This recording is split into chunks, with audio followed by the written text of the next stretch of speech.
Welcome to Sensory Space, the space where we talk about health and lifestyle. And today we're going to talk about a blood condition or a blood disorder condition that my guests will be speaking about. And it will be right if I let them introduce themselves. So I'll start with my immediate left. She'll introduce herself. Yes. Thank you so much. My name is Liz Owino. I'm a sickle cell warrior, sickle cell advocate, and by profession I'm a research assistant. Thank you for welcoming me. Yes. My name is Isaac Ochie, and I am also a sickle cell warrior. Yes, thank you for having me this day. Yeah.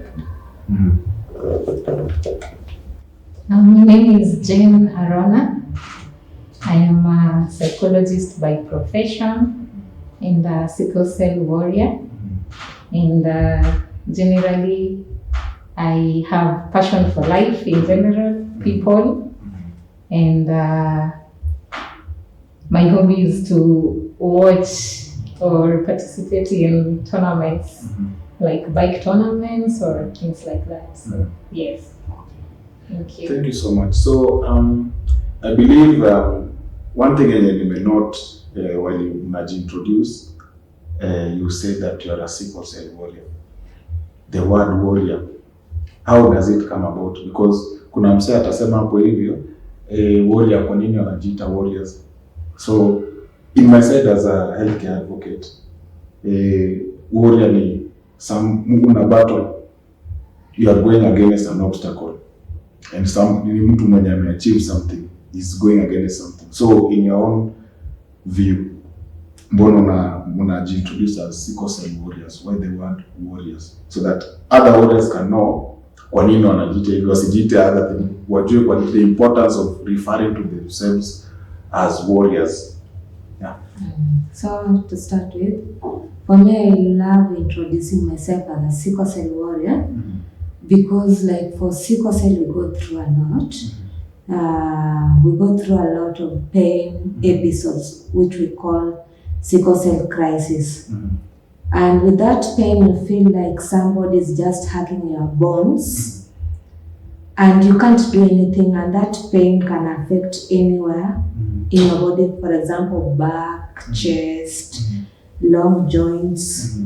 And it's so damn painful that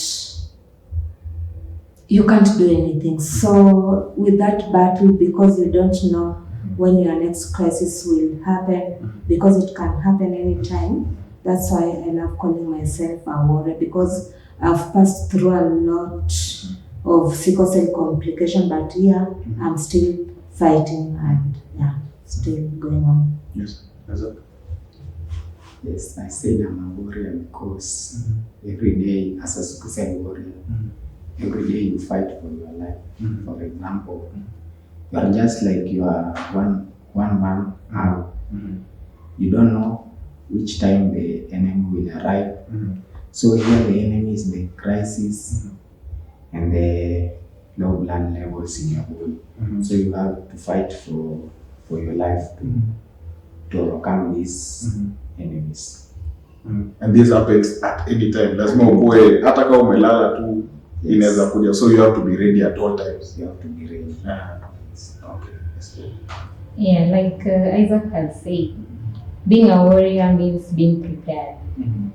So for somebody who is diagnosed with sickle cell disease, we call ourselves warriors to keep that positivity, because that positivity drives you, helps you look at life in a different way other than the illness.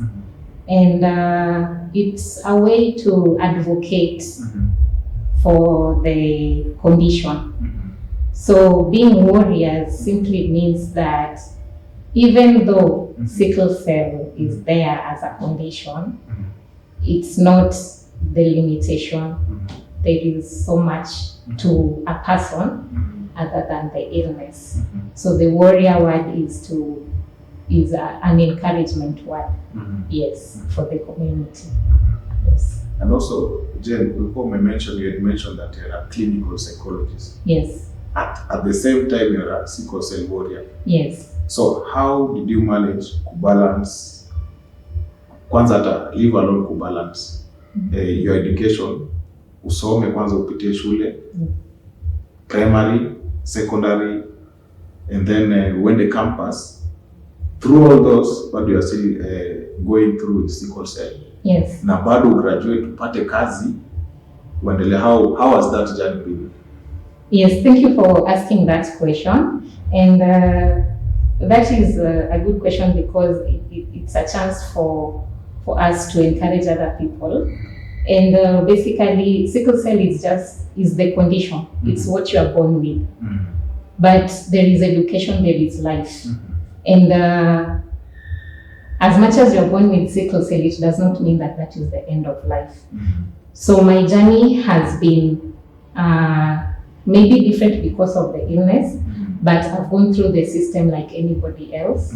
I went to primary school at home. So my home is in Siaya. So I went to a local primary school in Siaya. I did well in primary school. I got to a national school, but the location of that national school was in a cold place. In sickle cell and cold places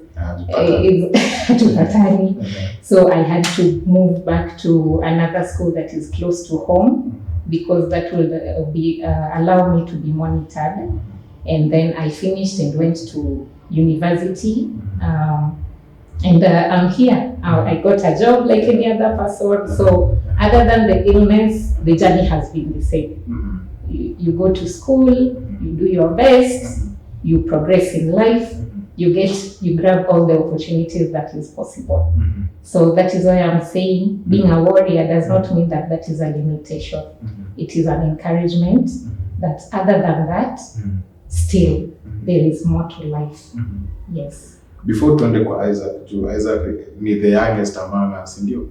Tutakuja kwa Liza tueleze pia your professional career and how you've managed to go through from tangu uanze primary to hadi saizi you are now a professional. You have your own career, uko na licenses. Pia so that after to explain here, then we go back to Isaac. So from my experience, it was not that easy. For me, it's called here in Eldoret, and in Eldoret it's a very cold place.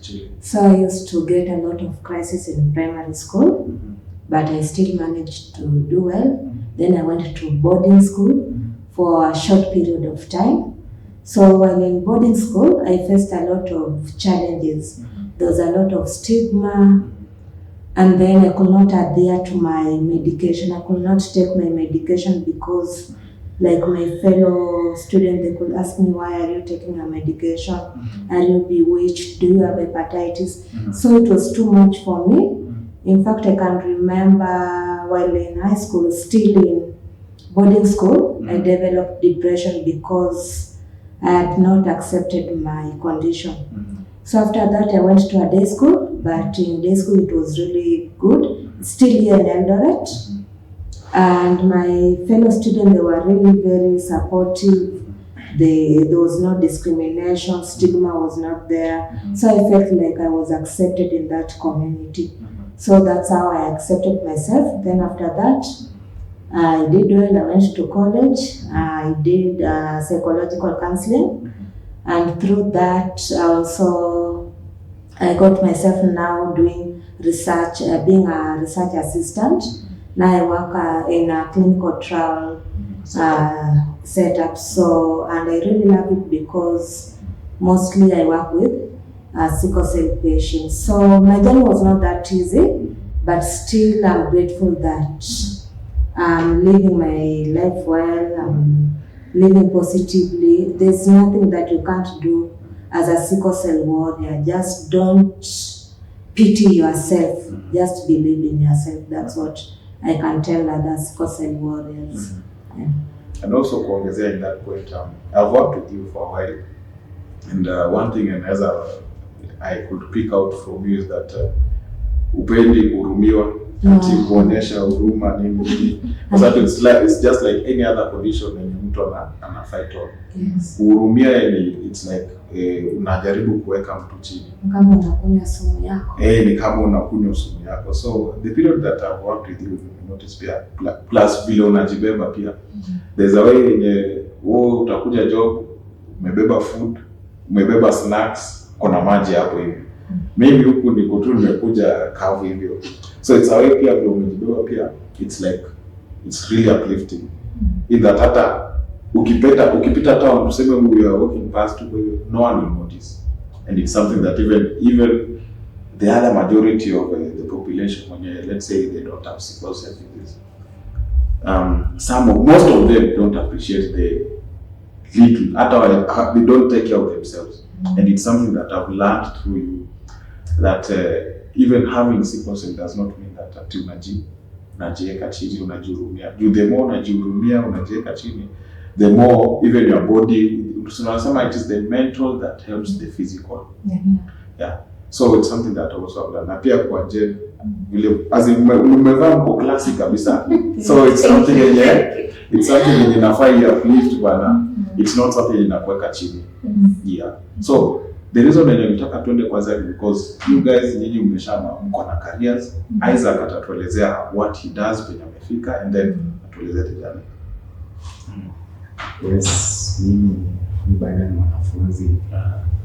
Nafanya diploma in computer science. Hapa hivi HVTTI. High school nayo haikuwa rahisi, crisis. Alafu ile pressure ya walimu. So hiyo ndio nilikuwa nafanya crisis sana. Yaani unaenda tu shule lakini hujui vile utashinda huko. Hujui vile utakaa, yani uko tu na wasiwasi. So hiyo pia ilikuwa challenge kubwa sana nilikuwa nafanya crisis inapiga mtu.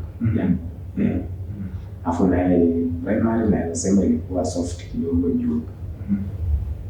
Condition sijui yani bado wanachanganyikiwa. Condition ilikuwa ina sikuijua bado. So kuingia high school hivi ndio sasa nikaanza hiyo kukuwa mgonjwa kila wakati. Ndio kwenda hospitali tukajua ni hiyo. So now that you've mentioned that wewe ulijua uko na sickle cell in high school, ndio? So at home, your parents, did they ever tell you, ama did they know that wako na history ya kuwa na sickle cell? Juu one thing our viewers have to understand is that sickle cell ni genetics, ndio? It's a genetic and inakuwa inherited from parent to a child. So did your parents know that they had a history ya kuwa na sickle cell ama au kujua hadi vile ulifika high school ndo wakaenda wakagundua kule? Hao pia walikuwa tukuagiza, hawakuwa wanajua kama hata hawakuwa wanajua condition kama hiyo. So hapo high school hapo ndio after wanaona hii mambo ya kuenda hospitali kurudi kama wakakuwa na hiyo knowledge sasa kuna kitu inaitwa sickle cell. And before they noticed, they discovered that ni sickle cell, mko umeenda hospitali like for how long, what period of time, kama mara ngapi? Nilikuwa naenda ya outpatient, bado ilikuwa nimemesa ile ya kuwa patient. But kwa mwezi nilikuwa naenda hata kama mara 3-4. So like every week to hospitali. So hata high school kwenda shule ilikuwa ngumu sana. Sometimes unaenda mwezi, yani mnafungua leo lakini hiyo term utaonekana tu siku mtihani. Okay. Now that you've mentioned the frequency, the next question sasa kwa Jen sasa. Tumesikia alikuwa frequency ya kwenda shule was very limited. And I'm sure you also passed through the same. So how did you manage through your frequency ya kwenda hospitali na shule kubalance hadi ukapita exams za kwanza za KCSE, za form 4 hadi sasa za campus with such hindrances zenye zilikuwa zinakuja with the condition? Yeah, my sickle cell ilikuwa diagnosed when I was very young, 6 months. So this is a story that my mom told me, because at 6 months I didn't know anything. I started knowing about sickle cell maybe at 5 years of age.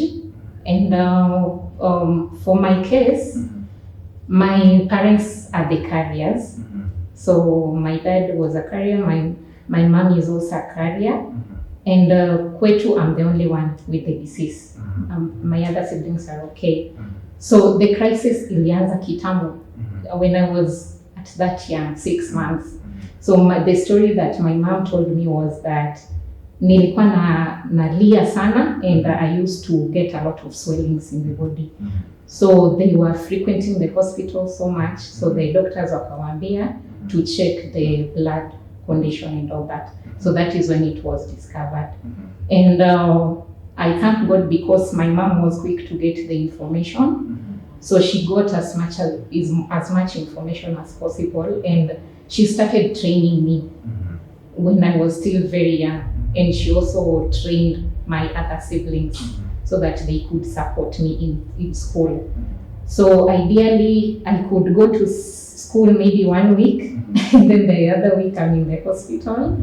And because they knew about this condition at that early age, they also told the teachers. So I got a lot of support from the teachers. Like I said, I learned in a village school. So the community is a bit niche.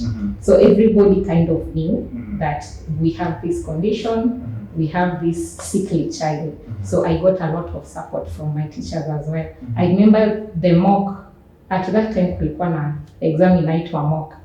I did my mock in the hospital.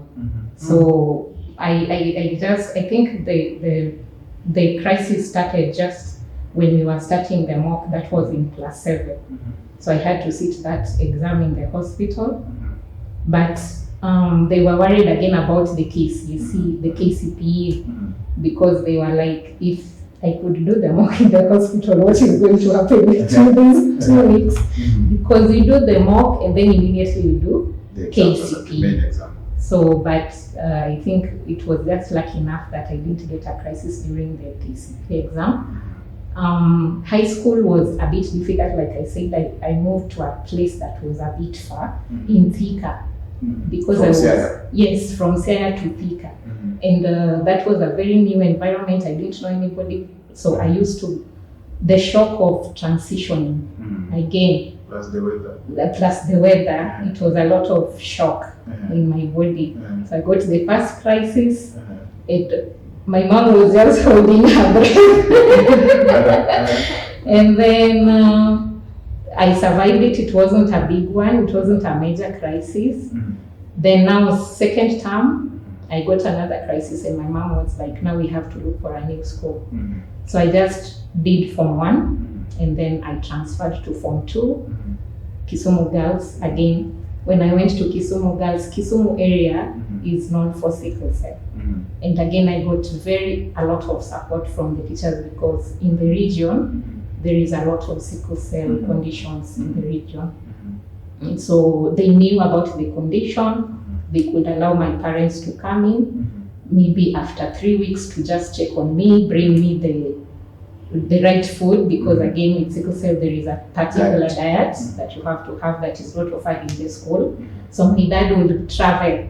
He was a frequent traveler on that route because of my condition. So that is what sustained me. That is how I survived high school. I'll just say a lot of support and a lot of grace. Yeah. So that is how I managed. Yeah. So Liz, before you answer the train of thoughts in ilikuwa mjibu, from the 2 stories you had that Isaac akiwa shule kulikuwa na some resistance from the teachers, hiyo ile shule kulikuwa na some resistance. Then kama sijui kama ulipata the support yenye Jane alipata. Yeah, high school line alipata support, especially from the class teacher na pia parents. So huyu class teacher yeye ndiye alikuwa ananisaidia nikiwa shule, alafu nikirudi nyumbani parents wananisaidia. So huko kwa shule aliongea na walimu wengine, akawaambia kuna vile huyu wako, so hivi ndio inafaa handle, simpe pressure, mwende tu na pesi yake yenye mwili yake inataka, mwili naye mwili ndio inaamua. So hivyo tu ndio nilisurvive kwa shule. Kama sijaenda shule sitaulizwa, ndio naye unajua naye ukiaminika naye walimu anajua kama wewe si mkora ajipeleki nyumbani mwenyewe. So hiyo kuwa naye honest naye ndio tena ilinisaidia juu unaenda tu mwalimu anajua hakukuja jana juu maybe pay ilizidi, lakini nikienda naye anajua tu nilikuwa naenda, yani kama niko sawa naweza enda hata tamu nzima tu, kama ikuwe Sunday, ikuwe Saturday, ikuwe weekday, nilikuwa tunaenda. So huku kwa nini nyumbani parents nao walinisaidia sana, parents na brothers. Brother mkubwa alikuwa alifanya yeye daktari, so alikuwa ananisaidia hiyo kuniwekea hiyo maji sasa kuna crisis, so inaosha hiyo sickle cell hiyo, so damu ina flow vizuri, hiyo crisis inaisha. Kama blockages kama sijaenda hospitali, wazazi naye wali support kwa njia yote, chakula, hata sasa bado wana support hiyo. Nasema tu asante. That is really nice. So siblings naye hao pia ni supportive mbaya sana. Tuseme mimi peke yangu kwa ndio nilikuwa na hiyo condition, so wanaelewa. Niliwaambia tu sawa, wanaelewa. So tunaishi tu vizuri. Sasa ile sijaamka vizuri, wanajua leo kijana hayuko sawa, acha tukashike. Hivyo ndio tumesurvive mpaka leo na bado tunasonga mbele kabisa. So please, after you answered the time that you realized the time you were diagnosed, pia unaweza, there's a topic that the support that they're getting from the family na pia the school system, but there's another issue maybe pia is the same, is that support yenye unapata from the family and the school system, is it the same yenye pia munapata kwa hospitali? And when I say hospitali, I mean tumekuwa na tunapata patient tuseme ako from labda zile hospitali zile ziko ndani huko, hivyo amekuja kwa hospitali with the crisis, but ukiangalia kwa prescription yenye ameandikiwa unapata the pain management yenye ameandikiwa kwa hiyo prescription sio yenye hata inaweza sustain the crisis. Napata ameandikiwa labda paracetamol peke yake, Panadol tablets, ameambiwa wewe meza hii itapunguza, alafu ana discharge. So while telling us the date ama the time when you got diagnosed with sickle cell, you can also use that part, since you've experienced pia na umeona some of the sickle cell warriors when wanakuja na hospitali with previously in quotes mismanaged crisis, and your take on it. So for me, from my experience, I can say that I've been lucky. So I was diagnosed when I was 6 months old.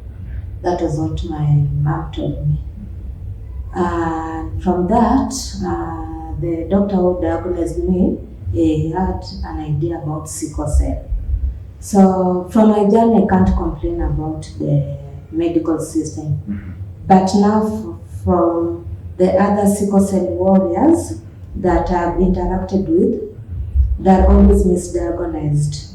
And then even for pain medication, you find that the pain scale maybe it's 10 to 8, but here the medic managing this patient by giving them Panadol tablet, which cannot even ease that pain. So I think that lack of education and awareness it is what is causing this medic to offer new treatment to these patients, because we know with sickle cell, because it will clog to your blood vessels, and then you lack your oxygen saturation will go down.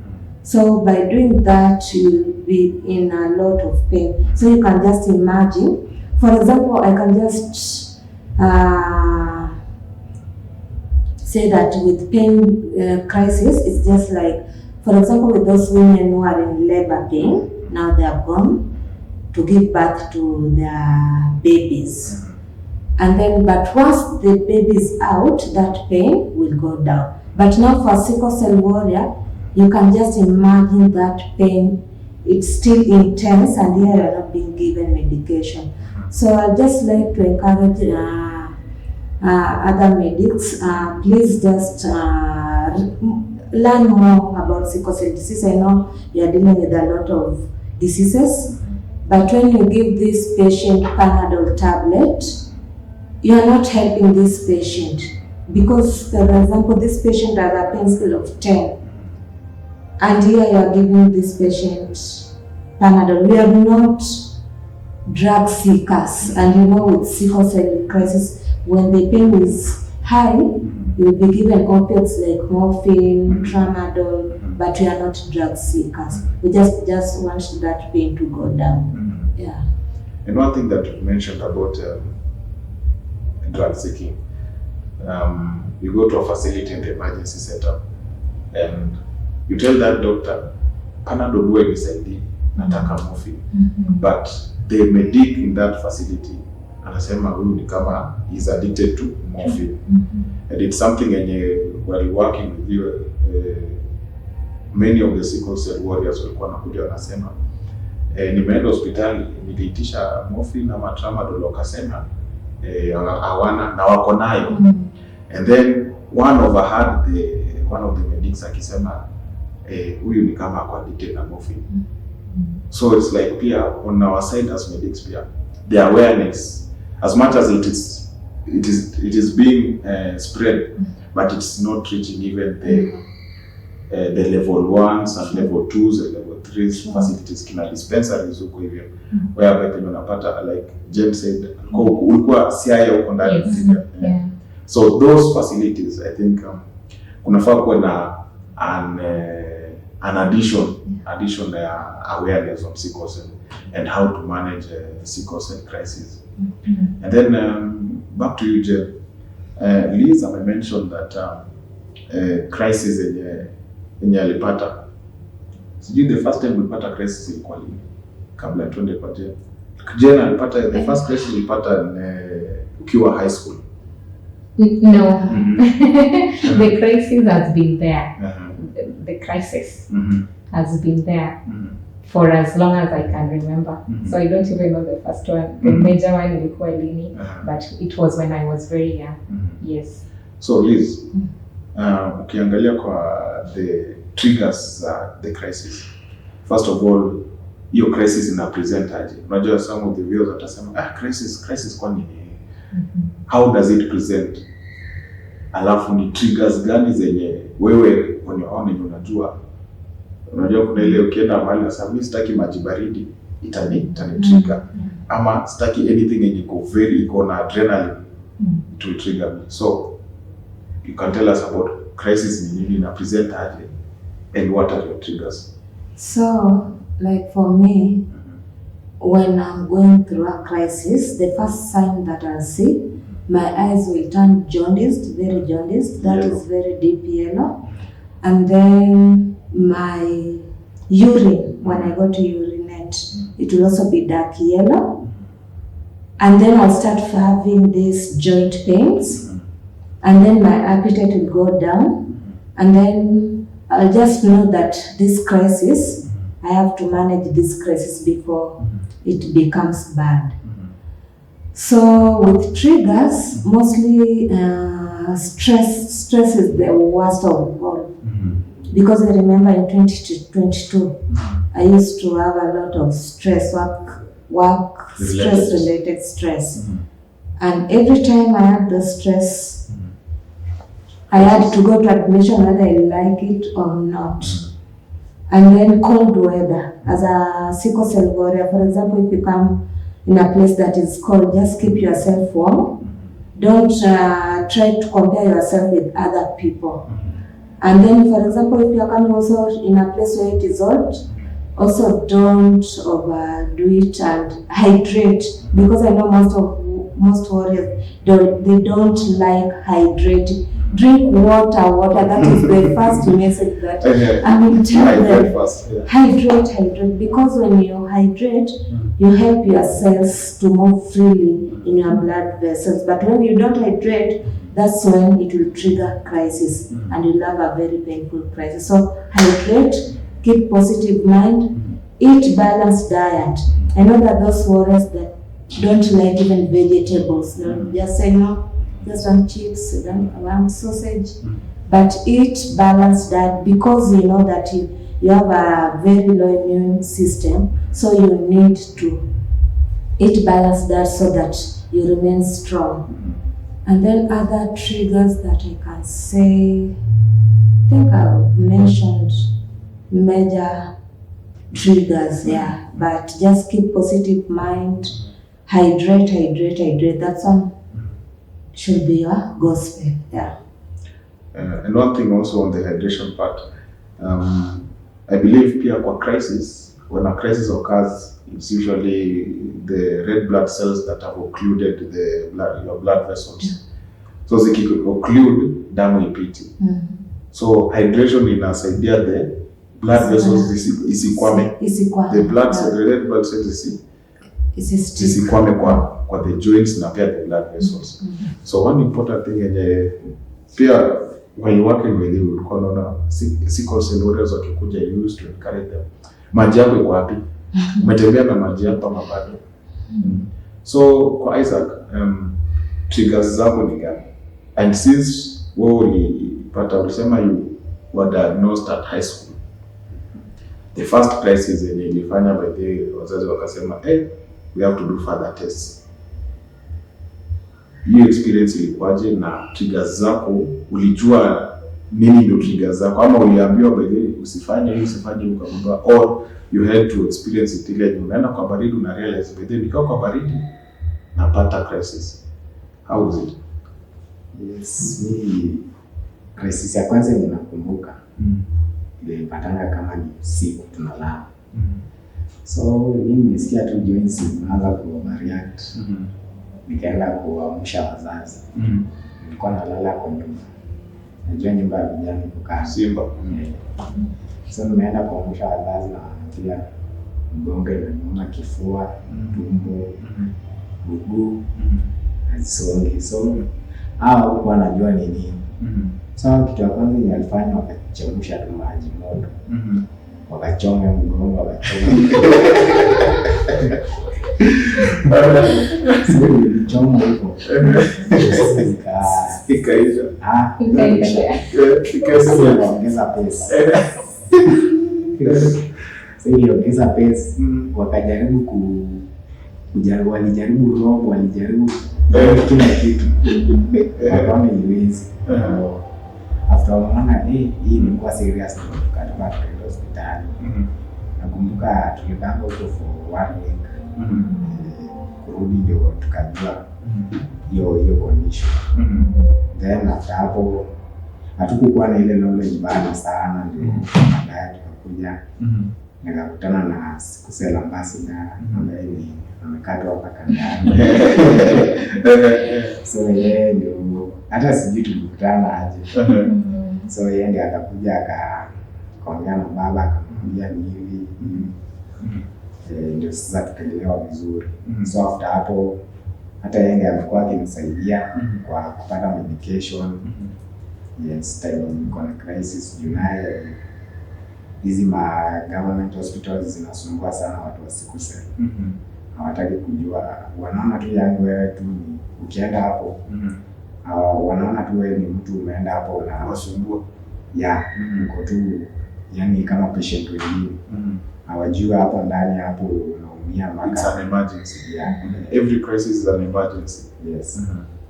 So vitu nilifanya nijue vitu yenye na trigger hiyo crisis ni hizi physical labor, hizi physical kazi ngumu na stress vile hizi tu wanasema hapa. Stress naye ukikuwa nayo hiyo ni ticket ya crisis.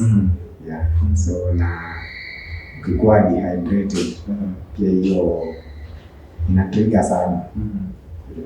So hivyo ndio unajua hizo triggers na the status. And Jen, how well do you manage the crisis that you have? And while managing those crises, how do you manage, like Isaac amesema, hydration na stress? Hydration tunaweza control, but how can you manage stress? How can you manage to live a stress-free life? Well, stress, it's difficult because life has challenges. Unaweza kuwa unajaribu sana, but at some point stress inakuja externally. So as a person living with the sickle cell or a warrior, when you know your triggers, wewe unafaa kuwa na ile self awareness. Unafaa kujua what is my limit. Sasa maybe if I am in a stressful place or in a stressful situation, I know when to back away or when to walk off, or just to protect that inner peace, so that I don't go to the extreme where I know after 1 hour I'll be rushed to the hospital, because that has been the case before. So when you have that self-awareness, you try as much as possible to regulate yourself. Deep breath. Again, walking sometimes helps, just so that you don't have a lot in your mind. And talking to people, especially with family. My family is my biggest support. So any time I get any slight stress, they are the first people that I reach to. Kwa sababu they already know. It's easy to talk to somebody when they already know what is happening, other than starting from afresh. So it's difficult to regulate external stress, but if you can protect yourself and be in environments where you are able to manage this, then inakuwa sawa. Work environments, sometimes it's difficult because there is a lot of pressure. You have to meet your targets. You have to work. You have to deliver. So you have to know how to program yourself and how to pace yourself. And what is important is how do you communicate when you know that you are getting overwhelmed.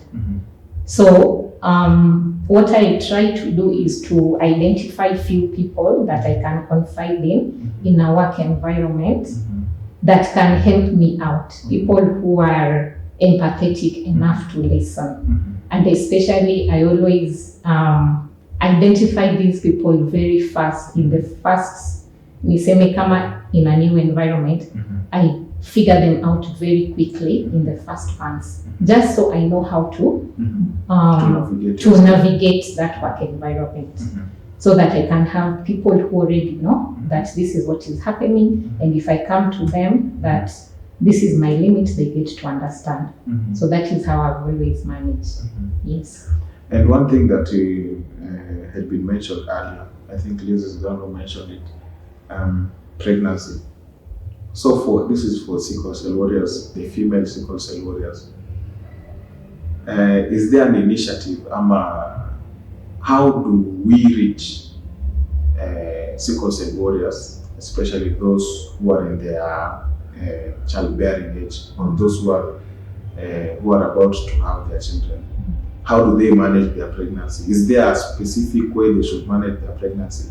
And also during pregnancy, does the crisis continue during pregnancy, that period, the 9-month period, when simama?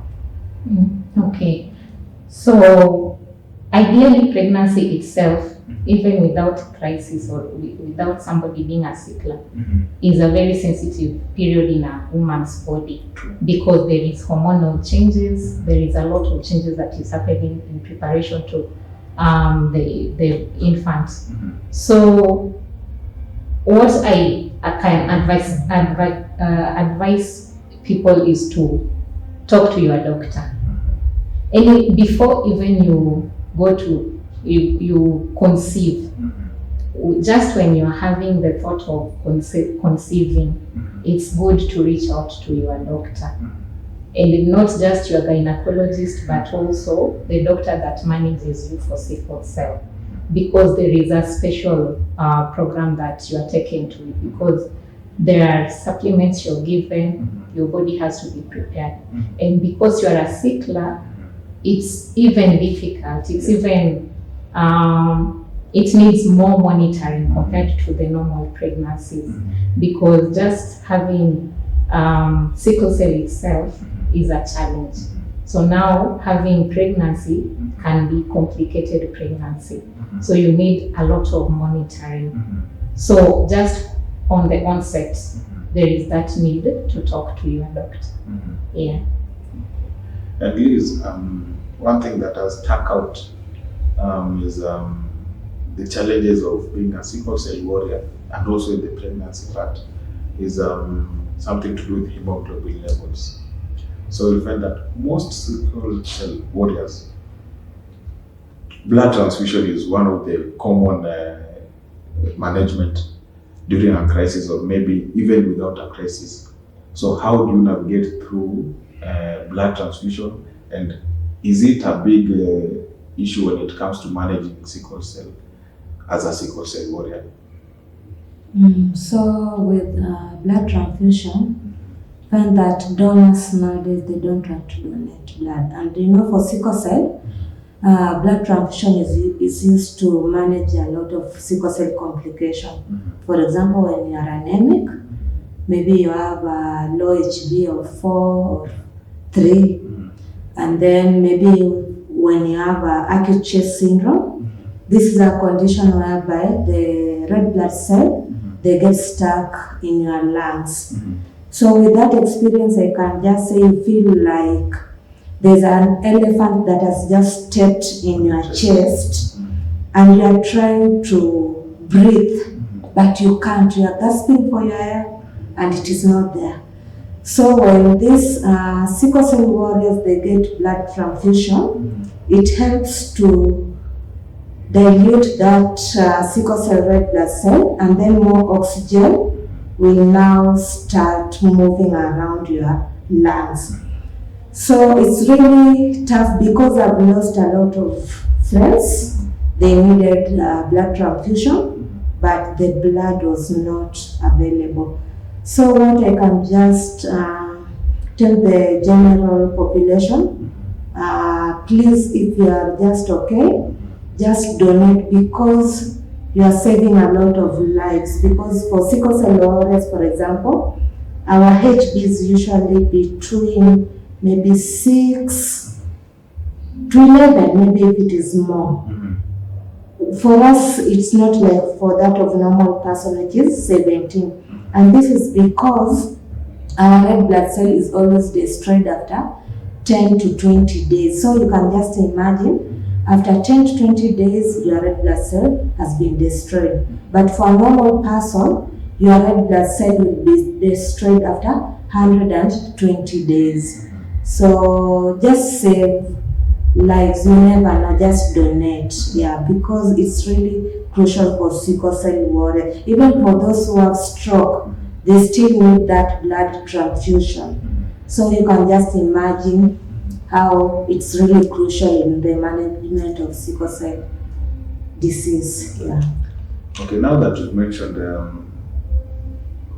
blood donating, the importance of blood donating, I believe for any healthy person, at least you should donate after at least thrice a year, if I'm not mistaken, thrice or twice a year. So for those of us who are healthy, when you are sawa kabisa, it's also healthy to you to donate damu, because you are also creating room for also newer cells, and also at the same time pia tunasaidia na hiyo kusaidia na maanisha ati lazima uone mwenye unasaidia. There's someone huko nje mwenye anaweza kuwa anasaidika na damu yako bila wewe kujua. Si unaweza pata in some instances we had an initiative by MTRH, sorry to mention MTRH, ilikuwa ni blood drive whereby walikuwa na donate damu, wanakuja naita watu wengi they donate damu, and also you had your own organization pia, Sickle Cell Better Life ilikuwa hapo hivyo. So one thing yenye unaweza advocate when it comes to blood donation na Sickle Cell warriors, the family members, support inaanzia hapo hivyo. Does the family have tuseme, do they donate often or inakujanga only during crisis? From my experience, my family members, they usually donate whenever I have crisis and that blood is needed. Because I remember in 2022 I had acute chest syndrome, and the doctor recommended that I should be transfused 2 pints. But my family members were there and they donated. But I think that we should encourage our families to donate, because you might be helping to save a lot of lives. Yeah, it should not only happen when, for example, I need that blood. Yeah. And also coming to Isaac, umesema saizi ku campus, and one thing na campus yenye lazima tukue open nani, there is a lot of it's ndio time yenye sasa uko free, umereleasiwa na wazazi, labda uko na mahali pako. How has Sickle Cell or does it have an effect in your personal relationships? And when I talk about personal, naongelea mambo na intimacy ama labda na relationship na spouse. Has it had any effect in your relationship or how you view relationship? Ya Sickle Cell imefanya friends wameenda, kuna wenye wale tu wenye wamebaki lakini wachache. Yes, Sickle Cell impact maisha yako ya campus. Juu huko friends ni wengi, yani una interact na watu wengi. So hiyo kuinteract na watu wengi, sometimes labda uko na jaundice. So unaenda kuongea na mtu hivi unazabalia macho. Yeah. Kwa confidence watu wanasemanga maintain eye contact. So hiyo eye contact yako. Macho ni kali. Macho ni kali. So akisha notice na wewe pia notice notice. Unaanza kulenga, yani unaangalia kando. So hiyo ni kama tu ina lower self esteem pia. Alafu na interaction, so unaona ule ni notice. So unakuja unakaa chini unajiambia nikae peke yangu ama niendelee kuinteract na watu. So unakuja then unaanza kukua lonely. Unashindwa ufanye nini juu ukienda kuinteract maybe kuna ule tu joka tu ataanza ataanza kumake jokes na wewe hiyo inakuingia kama kitu serious. So unaona hiyo naye unaona tu sasa ile unaamua tu ukae tu kivyako. Si kwenye Mungu amesema maji iko white ndio unarudi sasa kama uko sawa sasa. Sasa natoka hiyo sasa interact na watu. Hapo lecturer naye tuseme akisema kanti ni leo lazima uende. Hata kama uko na crisis utaenda, usipoenda ujue hiyo missing marks umepata. So hiyo pia ni challenge. So yani negativity ni mingi sana, stigma. Yeah. And hearing Isaac akisema the issues that is faced, one being stigma, isolation, na hiyo confidence, self-esteem. First of all, as a sickle cell warrior, how did you overcome that challenge?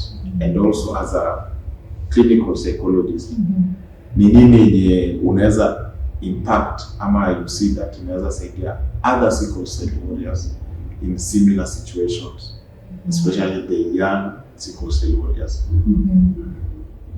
Yes, self-esteem and sickle cell disease is common kwa sababu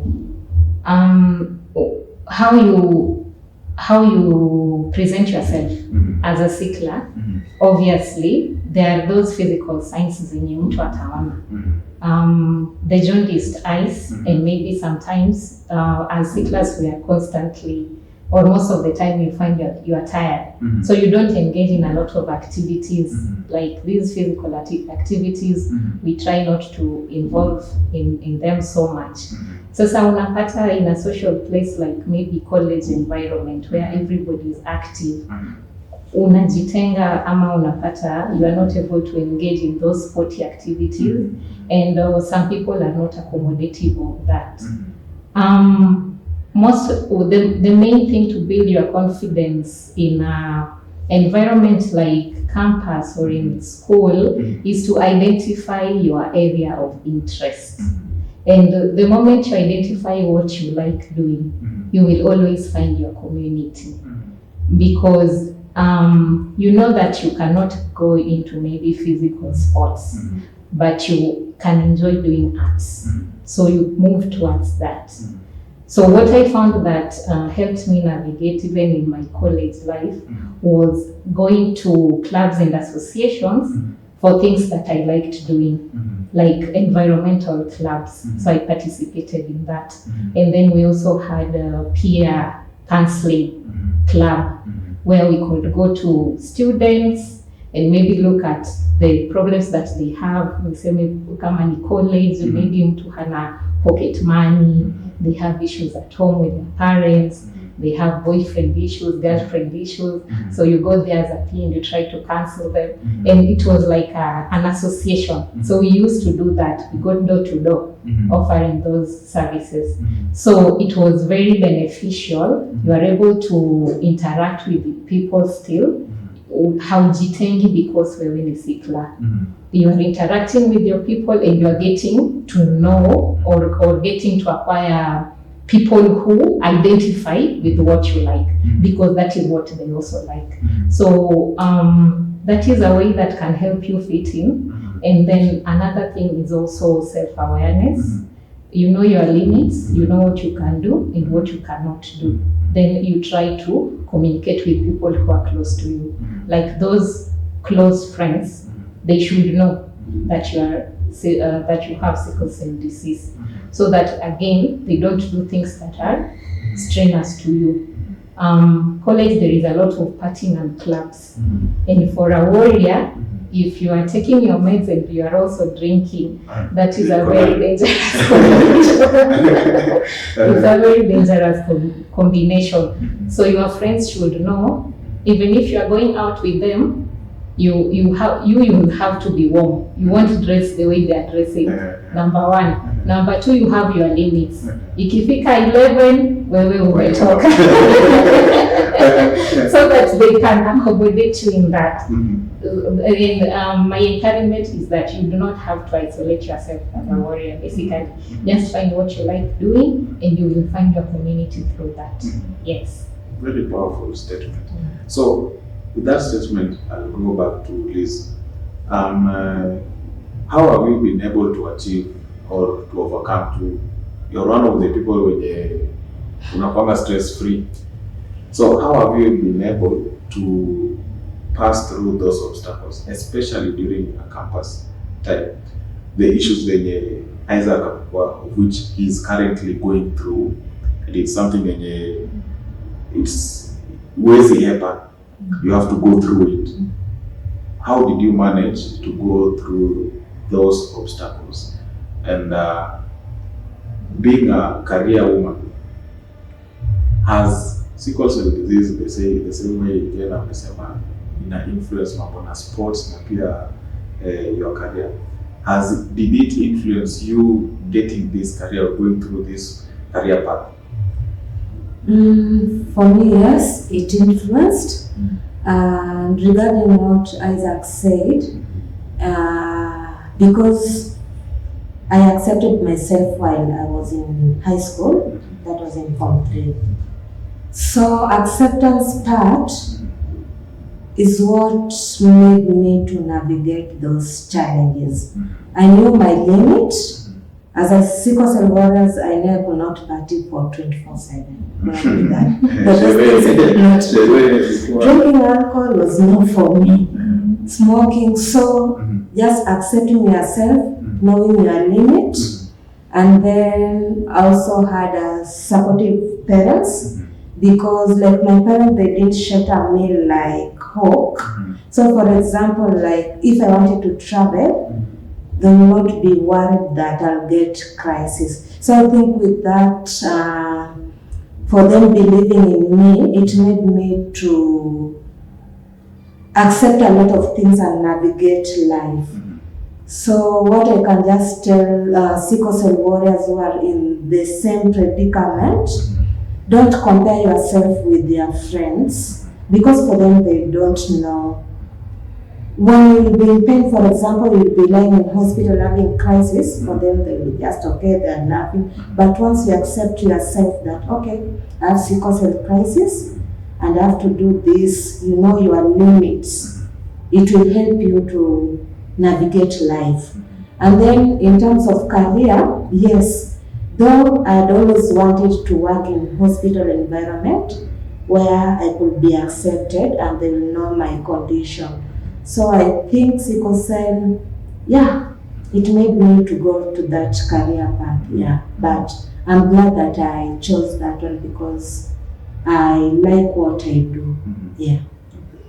And also now that you are in a hospital setup in your work, how do you manage to balance stress-related, work-related stress and the sickle cell? How do you manage? Because utaenda job mdosi labda by the way leo ameamka on the left side, or maybe your fellow colleague amekuja yeye ameamka on the left side akuwekee. How do you balance the work-related stress? So for me, what has helped me, I know that everybody has been raised differently. So for example, maybe if a colleague comes to me and maybe they want to vent their frustration to me, I know that it is not that colleague, it is the frustration part. So I just ignore. So I've managed to ignore them. And then also like journaling. For example, if there's something that is stressing me, I'll just write a letter about it, and then I'll pour those frustrations. Once I start journaling, it helps me because now it's like I'm conveying my feelings, how I'm feeling. And then also like working in nature. For example, in workplace, maybe somebody is trying to maybe attacking me. I'll just walk out. Like I try to avoid. It's not like I can't confront them, but I really love my peace because it's sickle cell. It's a journey, so I can't let this person get into my nerves because I know once I let them, I'll be stressed and then I'll get a crisis and I'll be admitted. When I'm in that bed, I'll be alone. I'll not be with them. So I try to avoid people. And then I've also learned their behavior. So as a psychologist, journaling, using breathing techniques, walking away, it has really helped me. So I don't take things personally.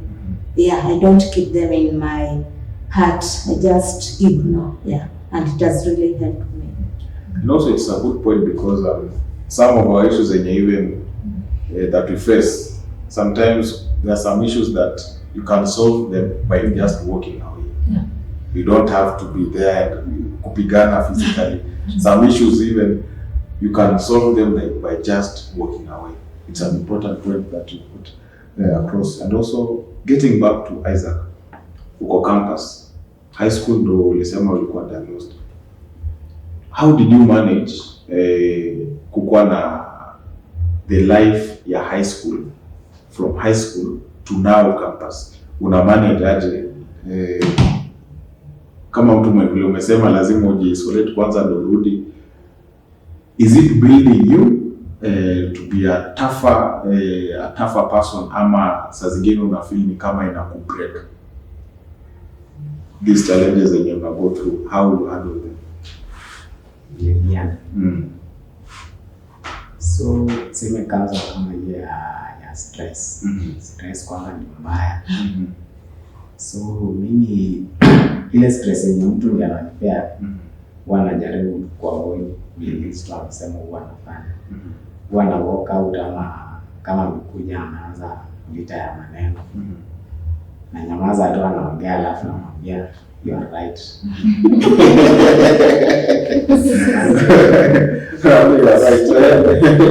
Shamwambia tu hivyo, hiyo shughuli imeisha. So yeye mwenyewe ataenda kae chini ajifikirie bwana alisema hivyo. Mimi na avoid ile confrontation. Yeah. Na avoid hiyo, yani ending trigger crisis sana. Nifanya comfortable. Alafu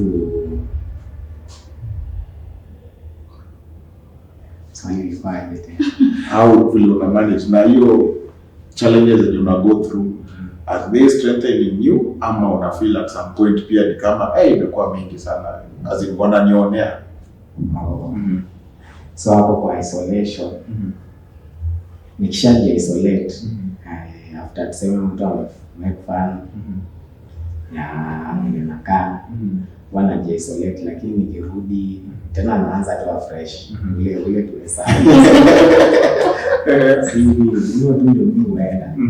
Yaani naenda tu, najua ni mimi ndio huwa ndasafa nikijipeleka na pesa ya huyu mtu. So mimi huenda tu vile naweza.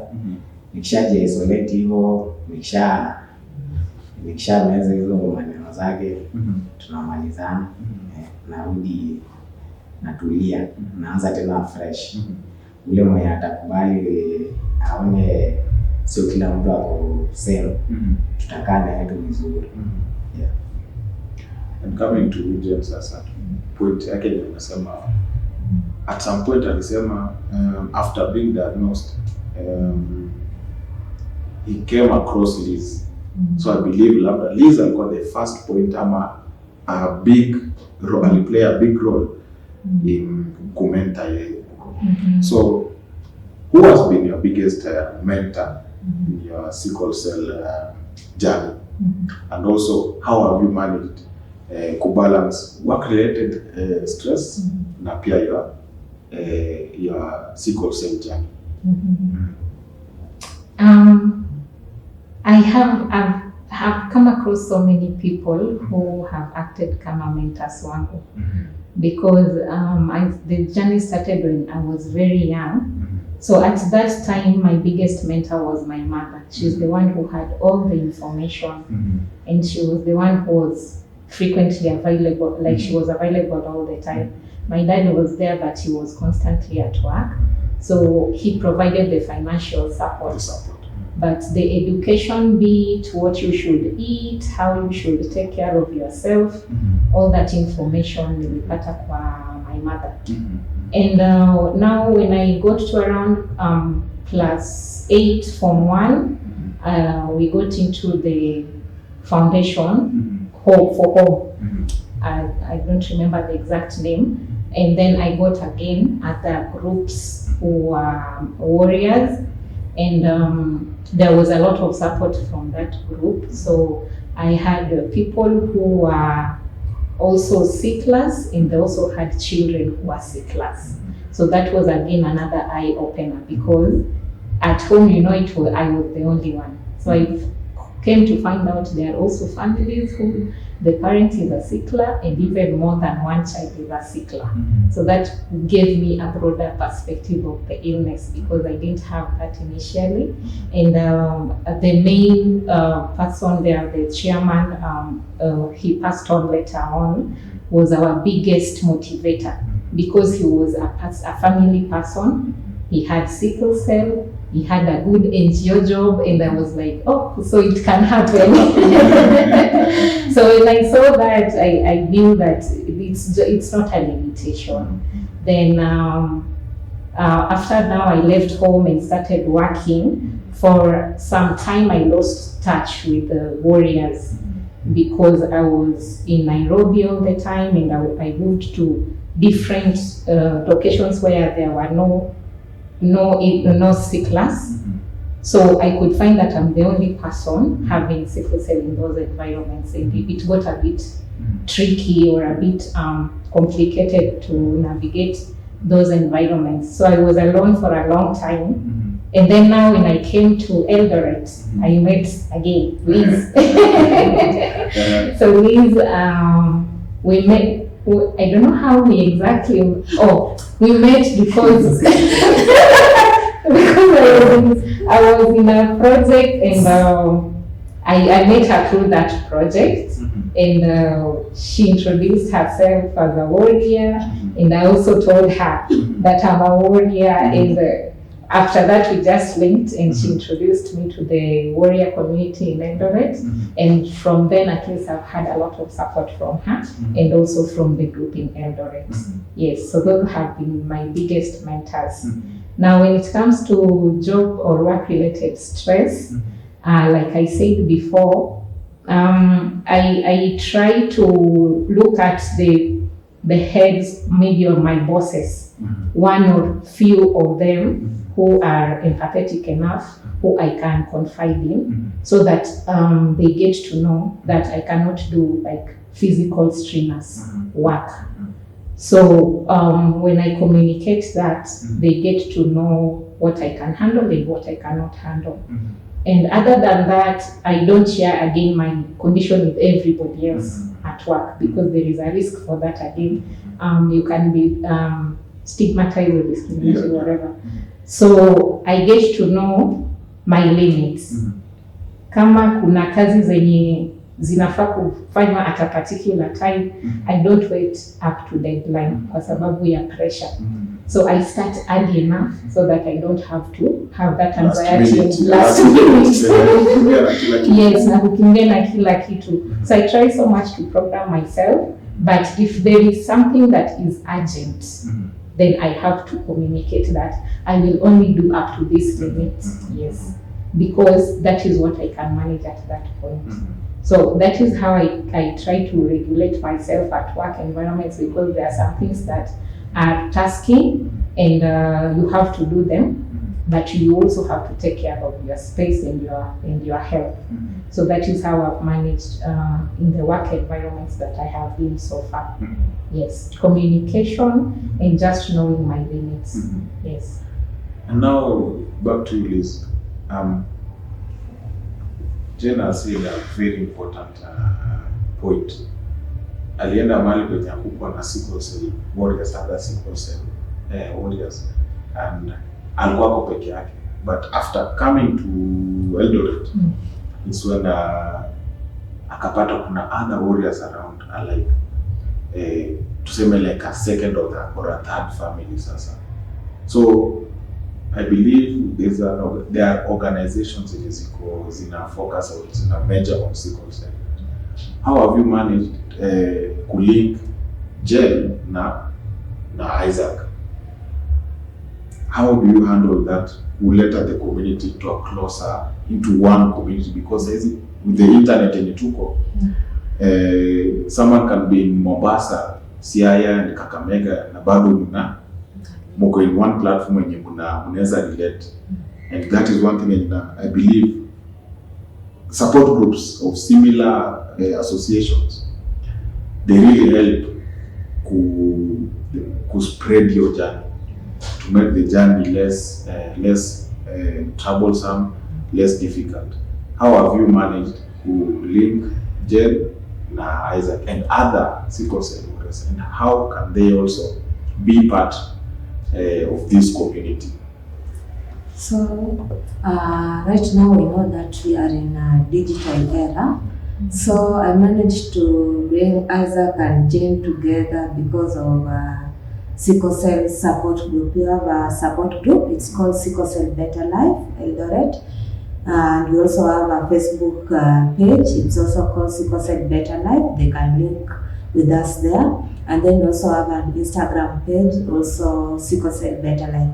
So for example, if you are a warrior or a parent or a medic who would want to learn more about sickle cell disease, you can just get us in Facebook.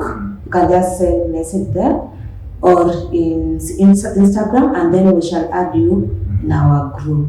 Yes. So in this WhatsApp group, it has sickle cell warriors, caregivers, and medics. So for example, if you have a question or concern, we will answer you from there, and then you will not feel alone.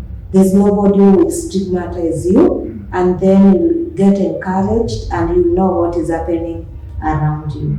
Yes. Now to Isaac, because sure, during your interaction from let's say high school or campus, kuna kwanga na zile stories zenye unasikia from watu myths, tunaita myths, those myths.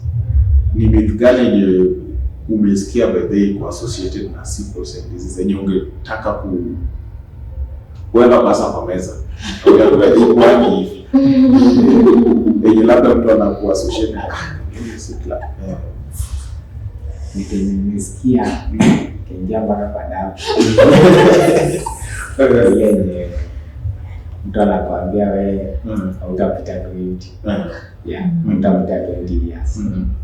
Na wewe si yeye, wewe mwenyewe unajua umefanya mpaka research yako. Mimi naweza gonga mpaka 120. Naishi tu kama kawaida yeyote. So ndio naambia watu hii ni mithi, wasimisleadiwe na hiyo mithi. Wakuja wajue status yao, kama ni yeye ndio alikuwa anaogopa. Status zao. Waache kuishi na uoga ati maybe nikipima napata niko nayo. Kifika 20.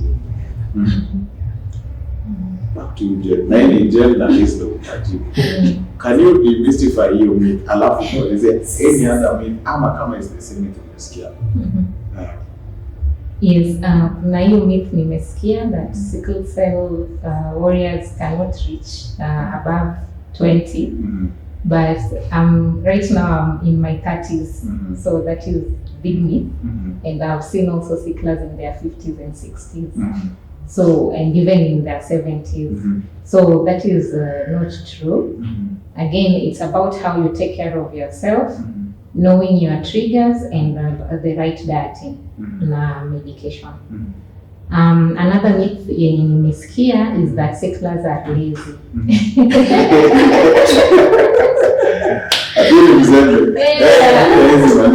Yes, we know we can't lift heavy weight, but we are not lazy. We are not lazy. In fact, we work very hard to support our lives because sickle cell life is a dedicated life. You have to eat right. That means you have to have financial capacity to do that. So you have to push yourself. So we are not lazy. The only thing that we can't do is lift heavy weights and do serious physical exercise that is training. But that does not make us lazy. Yes. Sasa umesha demystify ndio alimwambia. That is one of the best way to demystify such information because the evidence iko hapa hivi that uko 19 ama 20. Yeah, 20 mwezi wa 6. Anaingia 20, wewe ushapita 30. So tayari ishavunja hiyo myth. Yes. Sasa unaweza tuelezea na sasa. Hata mimi nataka ku demystify that myth because hata mimi niliambiwa sitafikisha hicho. But sasa hivi nimetrip on your age. Na email itakuwa 4th floor. So it's possible to live healthy. So mtu asikuambia ati sikose na utafikisha eti no. Usikubali kuingia kwa kichwa because with living you have positive mind, Usijihurumie, pity, that is what is killing our people. Because mbona unajihurumia? For what? Usijihurumie. And then, nakumbuka kwa high school, biology textbooks zilikuwa zinaandika sickle cell, person with sickle cell cannot live to the age of 18 years. That time I was 16 years. That got into me. What as was? Our teacher said that, I had a colleague who had sickle cell, not a colleague, student, classmate. He had sickle cell and he did not reach 18. He died. I knew my fate has been sealed. I'm going to die. So I stopped taking, it was Paludrin and folic acid. Do you know, I ended up having a bad crisis. If it wasn't for my doctor, Professor Diero, I won't be here even speaking right now. He saved my life. So please, sickle cell warriors, don't listen to what you mean. Yeah, so I'm here, I'm a living testimony. Yeah, so just be positive. Yeah, there's nothing impossible. Yeah. And I believe that is one of the topmost myths in hata mimi nimesikia. Personally pia huko nyumbani kulikuwa na jirani which is bado hapo. Walikuwa wanasema ati jirani mtoto yule jirani yako na ni sickle. Atuone akipita 18. Na hiyo 18 anasema akifika form 4 anamalizia hapo. But that guy then alikuwa, unajua shule ya mashambani ilikuwa mnaenda shule either mguu ama na baiskeli. Yeye alikuwa daily ataenda na baiskeli hadi sasa hapo. And another thing, kwenye tulikuwa tunafanya kazi na it's a medical setup. There was this guy ako 54 ni mwalimu. Exactly. 54 ni mwalimu, and it's like the older he has gotten, the stronger he has become. Anakuja na gazeti yake, atakuja na simu, yeye anafanya shughuli zake, anapewa dawa. How he manages his condition, yani inakuwa very empowering. Yani even to me, inakuwa as in that guy atakuja, ako very relaxed. Anajua penye anafaa kukanyaga, penye afai kukanyaga. He's very relaxed. And also that leads now to my next question. How do you move away from mambo na stress, stigma? What makes you happy? What makes you relax the most? Well, that is a good question. What makes me happy, I think, is life itself. But mostly it's the people that I've met along the way. I've met so many people who are encouraging, who are supportive, and who are curious to know what sickle cell is. Because there are people who you'll tell them about the illness and they don't really mind, which is still okay. Everybody to each his own. But I've met particular people who they want to know how they can help. And now those are the people that I try to bring close, because those are the most supportive people. They do not have to do that, but you find that they are willing to do that. So that is what makes me happy. Other than that, I have other social life. My friends are very supportive. And they make me go outside and engage in outdoor activities, which is very important for your mental health as a sickle cell warrior. Because if you're confiding in your house so much, or just in your tiny space, you'll always feel that maybe you are the only one struggling. But if you let yourself live and maybe go out, see people, interact with other people that have very many complicated conditions, even more than you, you appreciate life. Yeah, so that is what gives me that joy and makes me know that I can push. And there are so many people that are also struggling with very serious illnesses, and learning how they are managing those conditions and the positivity that they have in life gives you a lot of strength in your journey as well. Yes. And one key point that you've highlighted, surround yourself with those who support you. Yes. Because those who support you ndio pia watakushield from those who are against you. True. So ukijisurround na wenye wanakupinga, they will get to you faster. But if you surround yourself, and this applies even to everyone else out there, that the group you are surrounding yourself with can either break or make you. So if you surround yourself na watu wenye wanakujeka, people who are they are willing to protect you, hata wale wenye wako huko nje wenye watajaribu kukuharm, they will find a barrier of those friends or the family and wanakusurround. So it's a very important point. It also applies to us. It applies even in the normal life. Yeah. So Isaac, nini nakubamba? Nini ukifanya unasikia bidii ni kufiti sasa? Ni kitu kinanibamba sana ni kukaa na familia kuona wamefurahi. Just ile kuna crisis wanachanganyikiwa wote. Wajua fanya nini. So kikuwa hapo uko healthy, familia inafurahia. Mimi ndio naonanga tu wenyewe. Na ni nzuri na ni mama sana. Otherwise tena hii life watu wanachukulia kenye huwa inanibamba sana. Watu wanachukulia watu wasikuze lakini hawajui hiyo wanafikiria just inakupush waonyeshe upande weak. So hiyo ndio pia fanya na enjoy sana. That's a good question and deep. What makes me happy? First, I'm always happy when I'm surrounded by my family. And then the fact that I have sickle cell disease, for me it is not a negative thing. It has really opened ways for me. Like I've traveled to places that I could not have imagined. Outside Kenya. I really love traveling outside Kenya because I remember we were always told people with sickle cell, you can't go to aeroplane because there's low oxygen level. You'll get crisis. But for me, it has never happened to me.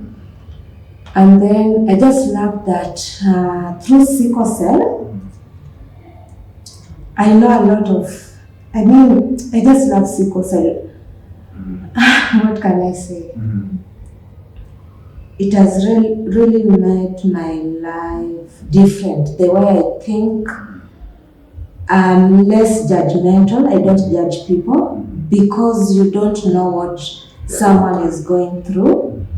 Sickle cell has really made me, I'm happy because I have sickle cell. I have this lesson that I know that those people, like I work in a hospital setup, so that those people who have different type of cancer, and you see, unlike sickle cell, for them they'll go through chemotherapy all session cycle. Then after that, by bad luck, the disease is back. But with sickle cell, it is just in our blood, just in our blood. So I'm always grateful that it's not like you use this medication and then not the prognosis will be poor. And right now we have a lot of medication through clinical trials. So I'm always happy when I'm traveling, sleeping, because sometimes that sleep is not there. Eating good food, just observing people out there behaving. I'm just happy because life is really great. Yeah, I'm just happy. Yeah. And one thing that you've mentioned, that the sleeping pattern. So during my my tenure while working at a certain facility,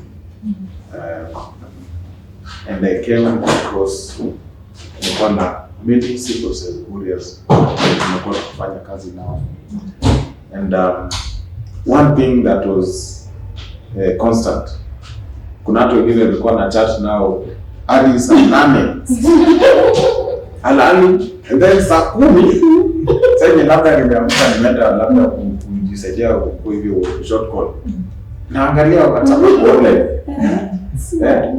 And I had to ask, ilikuwa inanibother sana, as in huyu analala late, anaamka mapema na ni mapema ya 4. And I had to ask, by the way, usingizi uko naye ama tunaweza kusaidia namna gani? And one thing that came out is that most sicklers, sio wote, most sickle cell warriors kulikuwa na hiyo pattern ya usingizi. So sijui Isaac, unaweza explain? Naye ndio kitu iko ni lala warrior ngumu sana, especially kama kwa kabini tazunguka kwa hiyo kitanda hautalala. So maybe uanze kusikia mwili na relax ndio utalala, but si sana ati kulala usiku, so mchana mzima utalala for ikienda sana 5 hours unaamka. Lakini naye mwili ikiwa sawa, uko healthy, crisis zimekaa bila kupata, naye usingizi ukua. Usingizi ukuja tu, hata ujui inatokana wapi. Unajikutanga tu umelala mpaka hata sometimes unachelewa mahali. But so hii sleeping, yani iko na period yake. Kuna wakati tu utakuwa unalala sana, kuna wakati utakuwa unakesha.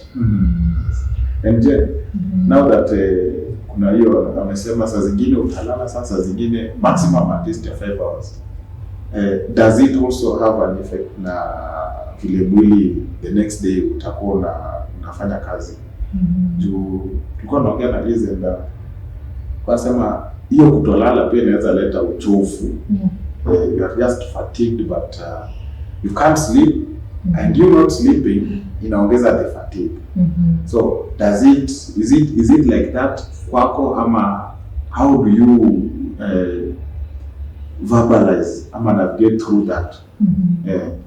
Yes, I remember when I was in high school, ndio nilikuwa na a lot of episodes za insomnia.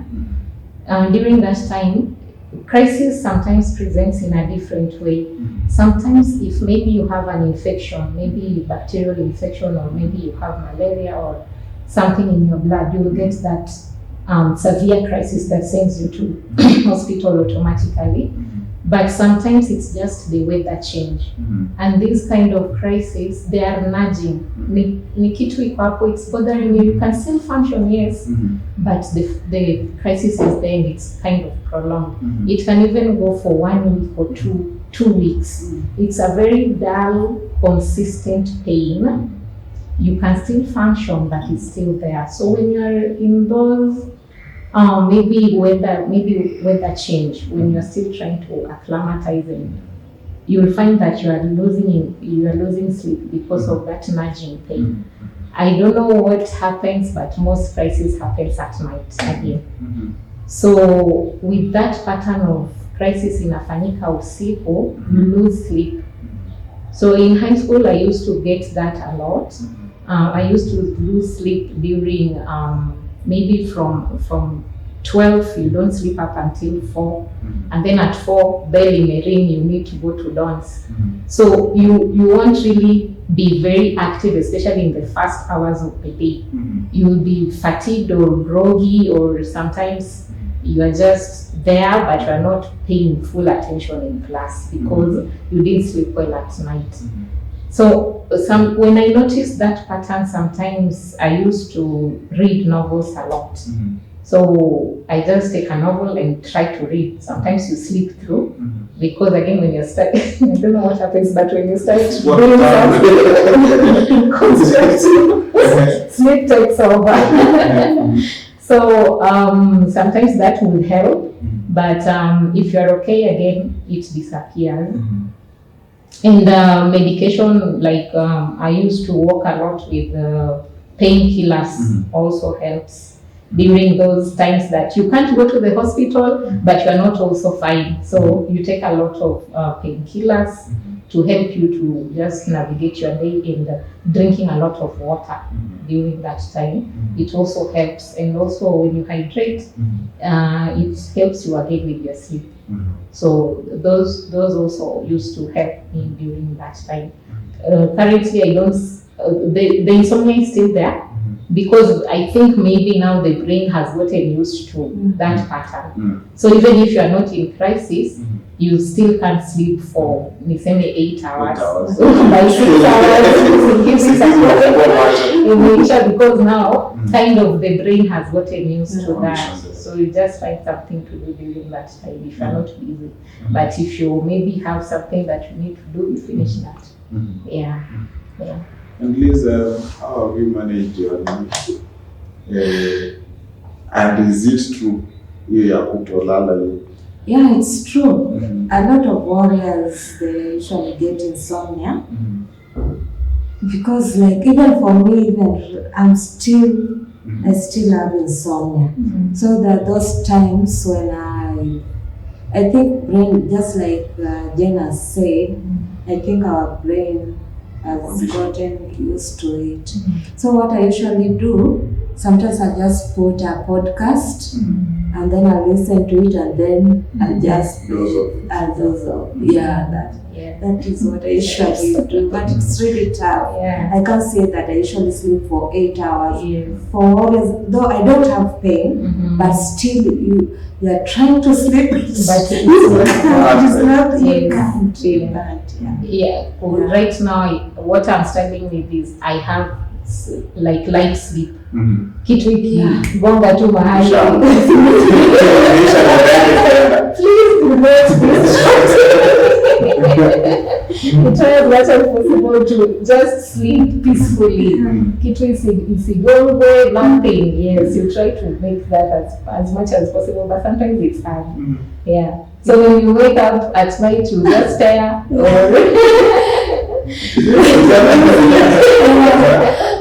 Yeah, that happens because again I have light sleep, kabisa. Yes. The brain has just gotten used to it. And that's a story of insomnia better. Primarily, now that during that time you had not realized that you have sickle cell, did you have these episodes of insomnia? Ama ulikuwa heavy sleeper? Primarily naweza sema wenye sawa maisha kwa sawa. Lala mpaka mwisho na sasa ni kama nawe ukishajua status yako ya siku na shift inazima ile kulala. So kulala inakuwa ni news kwa lakini naye before nijue nilikuwa nalala vizuri. Sasa vile umesema point Liz, kunaweza kuwa na correlation ya let's say before he knew his status ya sickle cell, usingizi ilikuwa inakuja, maybe the brain was conditioned in a way that kila saa ukipata crisis, let's say, and Jenna said that most of the crises ilikuwa ni usiku. Can it be also the brain is conditioning? Ni kama iko na ile mawazo ya labda nikilala nitakuwa na crisis, ndio maana ina stay away. Is there any correlation ama kunaweza kuwa na possibility that it's the brain that is trying to protect the body from sleeping? Now that sleeping can be a trigger to settings can be a trigger. Imekuwa most crisis inafanyika usiku, so the brain is trying to condition itself that usilale sana. Nadhani inaweza kuwa hivyo. Na nafikiri hata tukigoogle kuna some research zimefanya. Lazima zimefanya. Because unapata vile tu Jana amesema, crisis nyingi hufanyika usiku. Yenye time wezi nini. So maybe pia I think it is possible. It is possible, I think. Though sija Google, but najua mkienda tu kwa Google kuna research zimefanya. Na pia tunaweza kuangalia na wider scope. Juu vile amesema bede primary have one then all of us. Sasa mimi primary kwa nalala. Kitu tu na nikianza kufanya kazi sina usingizi kabisa. Jen, unaonaje hiyo? I think there is a correlation. And because lazy in research and research, we should do something about something abstract.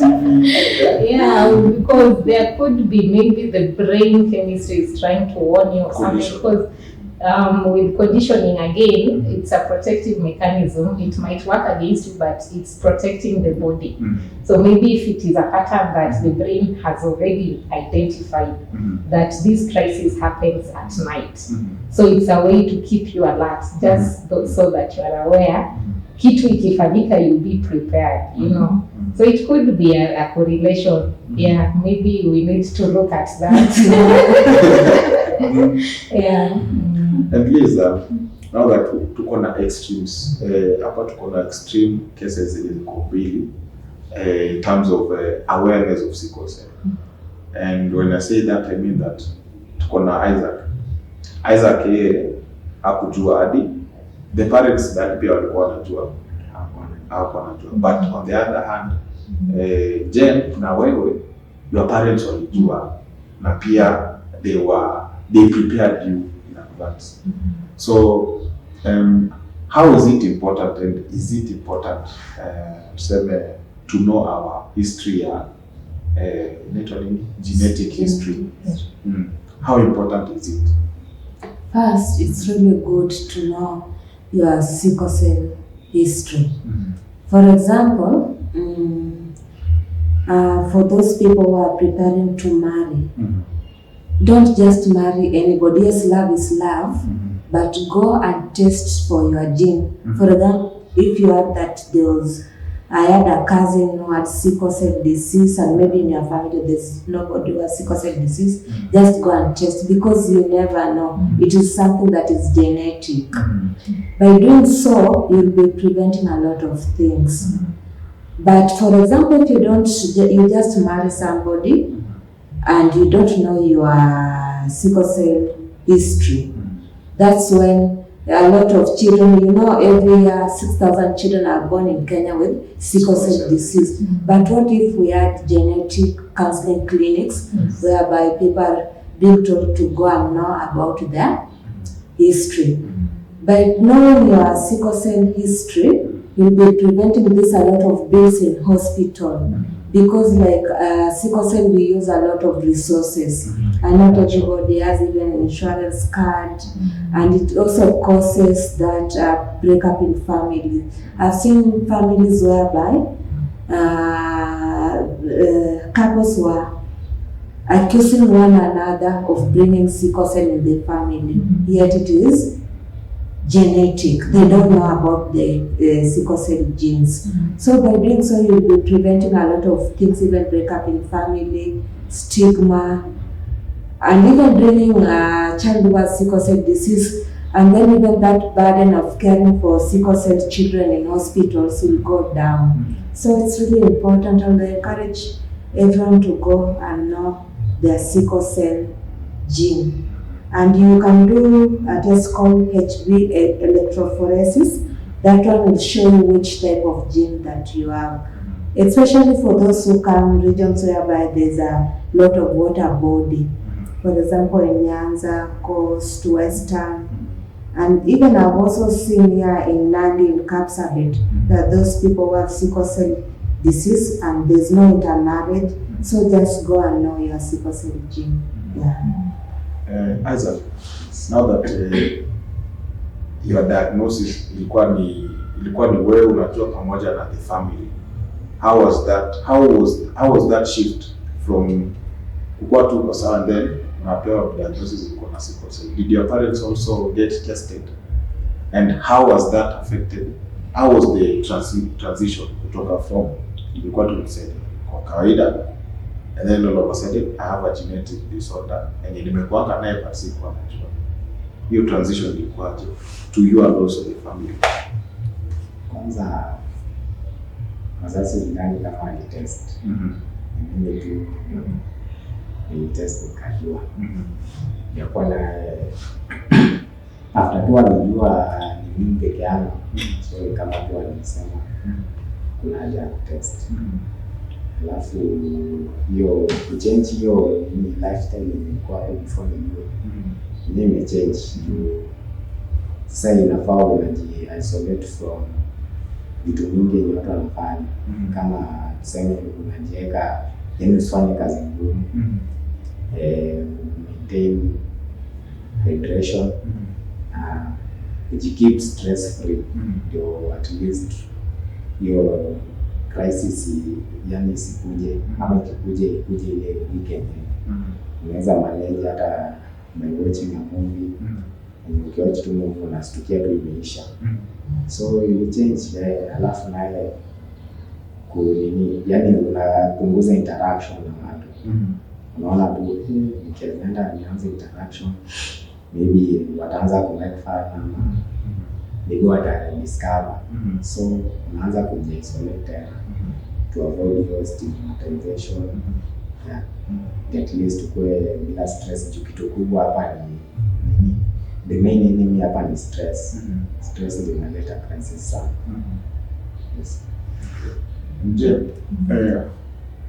How has it been managing so from 6 months wazazi walikuelezea, has the journey been easier ama imekuwa unajua tuseme mtu akizaliwa tuseme kwa matajiri na mwingine azaliwe kwa tuseme hoehai, to them wanaona life ni normal until waone the other extreme side. Having had sasa Isaac's story, yeye alikuwa at high school and the challenges that alikuwa nayo they were very different plus the transition. How has your journey been different from his? My journey has been different because I think that awareness that I got at an early age helped me also. And I got to know about the condition and I quickly accepted the condition as it was. So that helped, I think, in a big way. There is a time that my mom told me one thing. She told me, if you are okay, do what you are supposed to do, you know, so that you won't make an excuse because of the illness. Like when you're fine, when you're not maybe feeling some pain, or when you are able to do what you're supposed to do, you do it.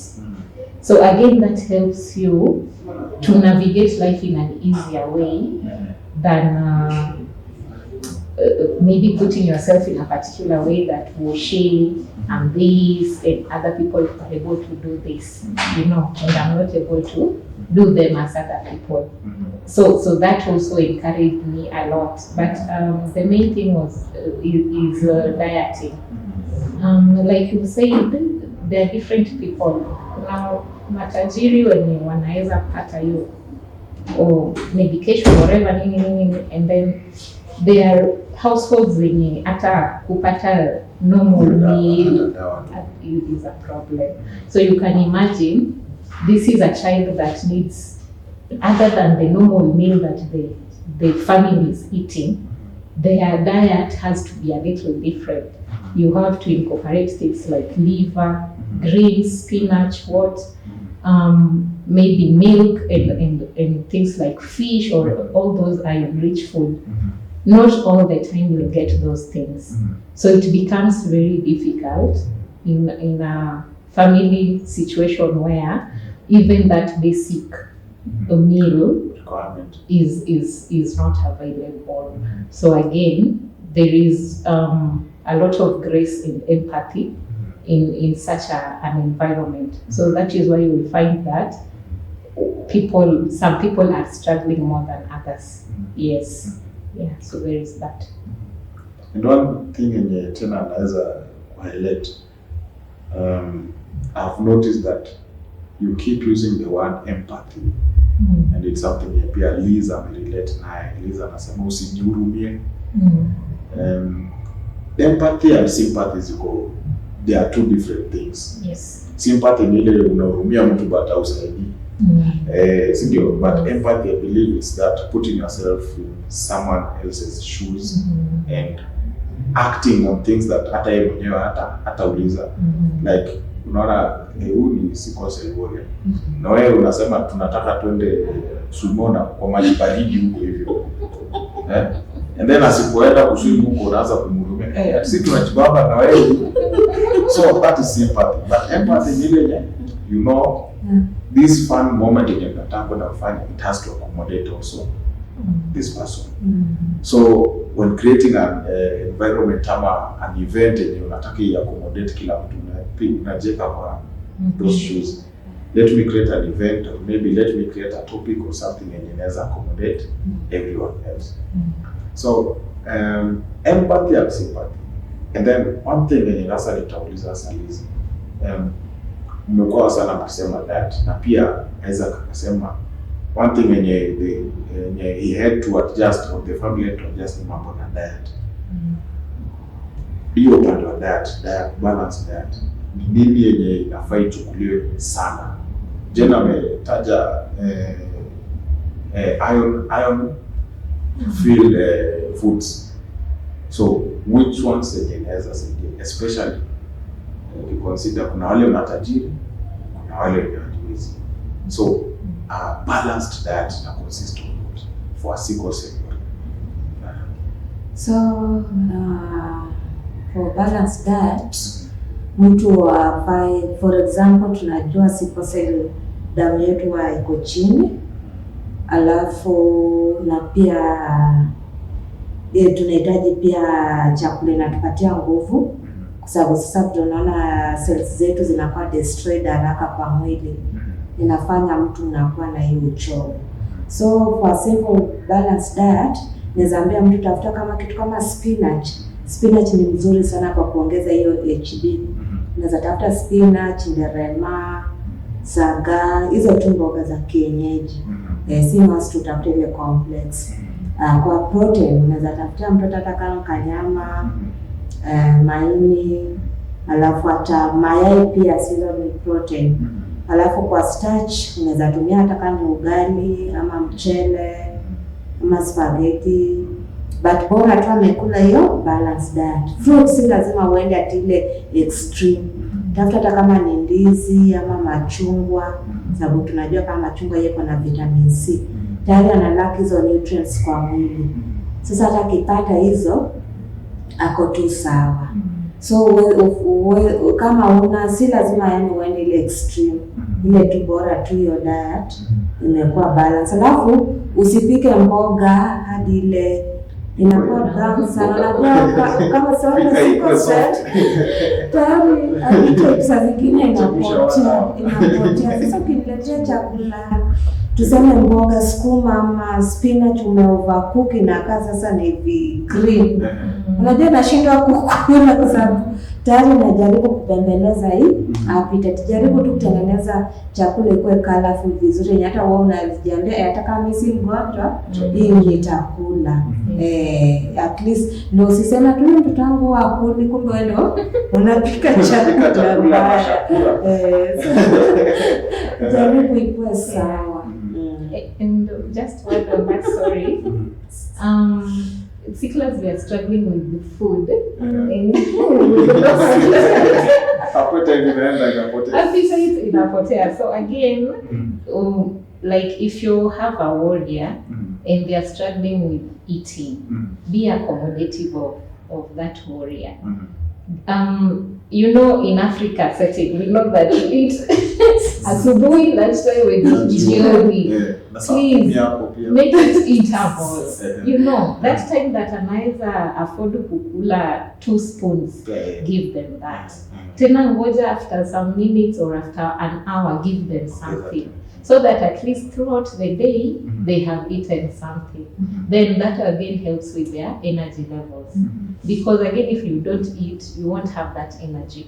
So as much as that appetite is an issue, don't give up on that warrior. Just encourage them so that they can be able to be nibbling on something bit by bit throughout the day, so that they can have their energy. Yes, that helps a lot. Yeah. Ya kuada hapo. Najua sickle cell patients wanafocus sana na chakula ziko nayo peke yake. Waka wanasahau hizi nutrients zingine, zinc, calcium, magnesium. So ukitafuta hizo chakula, tafuta mpaka hizi zingine, hizi nutrients zingine, usifocus tu nayo peke yake. Joints nayo unahitaji hizo kama calcium. And Isaac, since your diagnosis, msema ilikuwa high school, keep on kurudia ndo tuone hiyo shift. What has been the one thing enye uliacquire, the strength that you acquired from being diagnosed with sickle cell? Ile strength enye uliona wewe sikuwa najua wewe naweza fanya hivi, kumbe niko na hii nguvu. Kubwa yenye niliacquire ile strength kubwa yenye niliacquire ni yani kujidefend. Yani unajiwekea boundary, kitu kama boundary zako naziko farm. Niko farm na mtu tuseme akienda kuambia wewe ni kama wewe ni namwambia mimi hapa hivi siwezi, wewe fikiria hapo kenye unataka. Lakini hiyo ni yako. Hiyo ndio wewe umesema. So set boundary ni kitu yenye nimeona yani siku kuanga na hiyo confidence, but nilidevelop, nilijua. Alafu na kutojaji watu. Najua kitambo tuseme ulikuwa unaona huyu mnyonge anafanya nini? Nikipata umefanya kitu kingine fanya hapo. Sasa hivi nafanya nini? Sasa hapo naye after mimi sasa nimekuja ile watu wataanza kunijaji, nikajua kila mtu ana story yake. Inafaa kuishi, kila mtu aishi tu. Yani ishi huyo ungeshi yani na mtu vile atafurahia. Si yake furahi pia ukifurahi, isikuwa tunamkasirisha ndio ufurahi. And this what has been the biggest strength that you will acquire from sickle cell disease? Being resilient. I tell you, I don't give up. You see, when you're being resilient, it's just like a rubber band. I can stretch. Very resilient. And then what I've also acquired from being a sickle cell warrior, I'm very empathetic, less judgmental, and then I'm very hardworking. I don't give up easily. And then once I put my mind into something, I have to do it. I know I have to meet my target. I know my strength. So that is one thing that I've really, those qualities I've really acquired from sickle cell. And then I usually self-advocate myself. For example, whether I go to hospital, maybe in Turkana, where I'll self-advocate for myself. When I'm in crisis, I'll not wait in line. Because I remember there was a time my friend had a crisis that just came from Mombasa. And then because of that weather change, he developed crisis. So I took him here in MTRH emergency. So when we reached there, the nurse there was telling us, no, but he's walking, we should go to the other side to be treated. But I told the nurse, no, just check the SpO2. And then once, if that SpO2 is good, I'll go to that line. Once that nurse checked that SpO2, it was really low. And that's when my friend was taken to emergency room and he was treated. Now, if I didn't speak up, you can imagine what could have happened. So warriors, speak up. Don't, don't be quiet. It is your health. You have to self-advocate for yourself. So for me, I think sickle cell does really bring a lot of qualities that I didn't know I could have. Yeah. Talking about resilience, example also I've seen huyu ni mtu anakuja job crisis impata akiwa job after imekuwa settled then atataka kuendelea bado na kazi. Yaani sisi tunaambia with my colleague, hapana, wewe enda kupumzika bwana. Hii imetosha, enda kupumzika. And Jen, what has been your biggest strength? I think it's the same as Liz. There is that mental strength that comes with sickle cell, because when the crisis hits, your only thought at that point is, how am I surviving this? You know, it's laser focused in a way that even if anything else has to happen, you're like, I have to survive this. So that gives you a lot of strength, even in other areas of your life. And that building of resilience helps you to even manage difficult conditions or difficult situations, because you have developed it over the years. I know it's not something that you need to be proud of, but in a way it has been a plus, because you'll find that you have endurance that other people don't have. Pain endurance. So, from like sometimes my sisters get so annoyed with me because they say that I take too long in pain. But sometimes I tell them, I don't know, like, honestly, I don't know. There is a time that I had serious crisis. And the doctor was telling me to point out the level of pain. I think I was at 10, but I was laughing. And they were like, your facial expression is not matching the pain scale. He's not matching the pain scale. So what is wrong with you? But it's because sometimes you have to push past it. Yes. You have to push past it, and your laser focus is, how am I surviving this at this moment? So that gives you resilience in so many areas of your life. Another strength that has come with the illness is that I am very accommodative of so many people, and I get along even with the worst. Sometimes I know how to navigate difficult people. And I don't know how that happens, but it happens. Especially in being a psychologist. You can find very difficult clients, you can find very difficult patients, but sometimes you know how to talk to these people until they calm down. And you'll find that you are the only person that can talk to them. And they even say that, I just want to talk to Jerry. I don't talk to anybody else. So I've become accommodative of so many people, even those people who are difficult to work with, because of that. Because it gives you a lot of patience with people.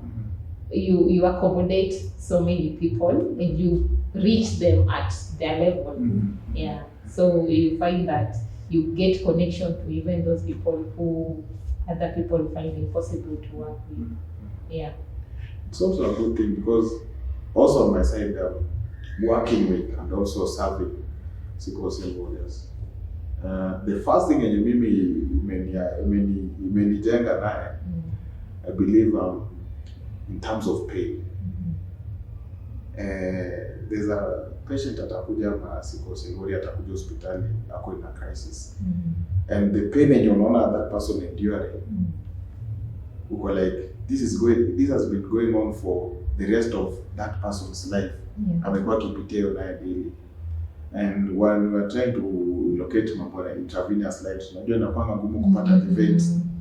Tukijaribu labda utamisi ya kwanza, ya pili, it's like that pain is so much that hata aski hiyo ya sindano. And I'm like, if this person can undergo such pain, And then after imekuwa settled, ako very happy.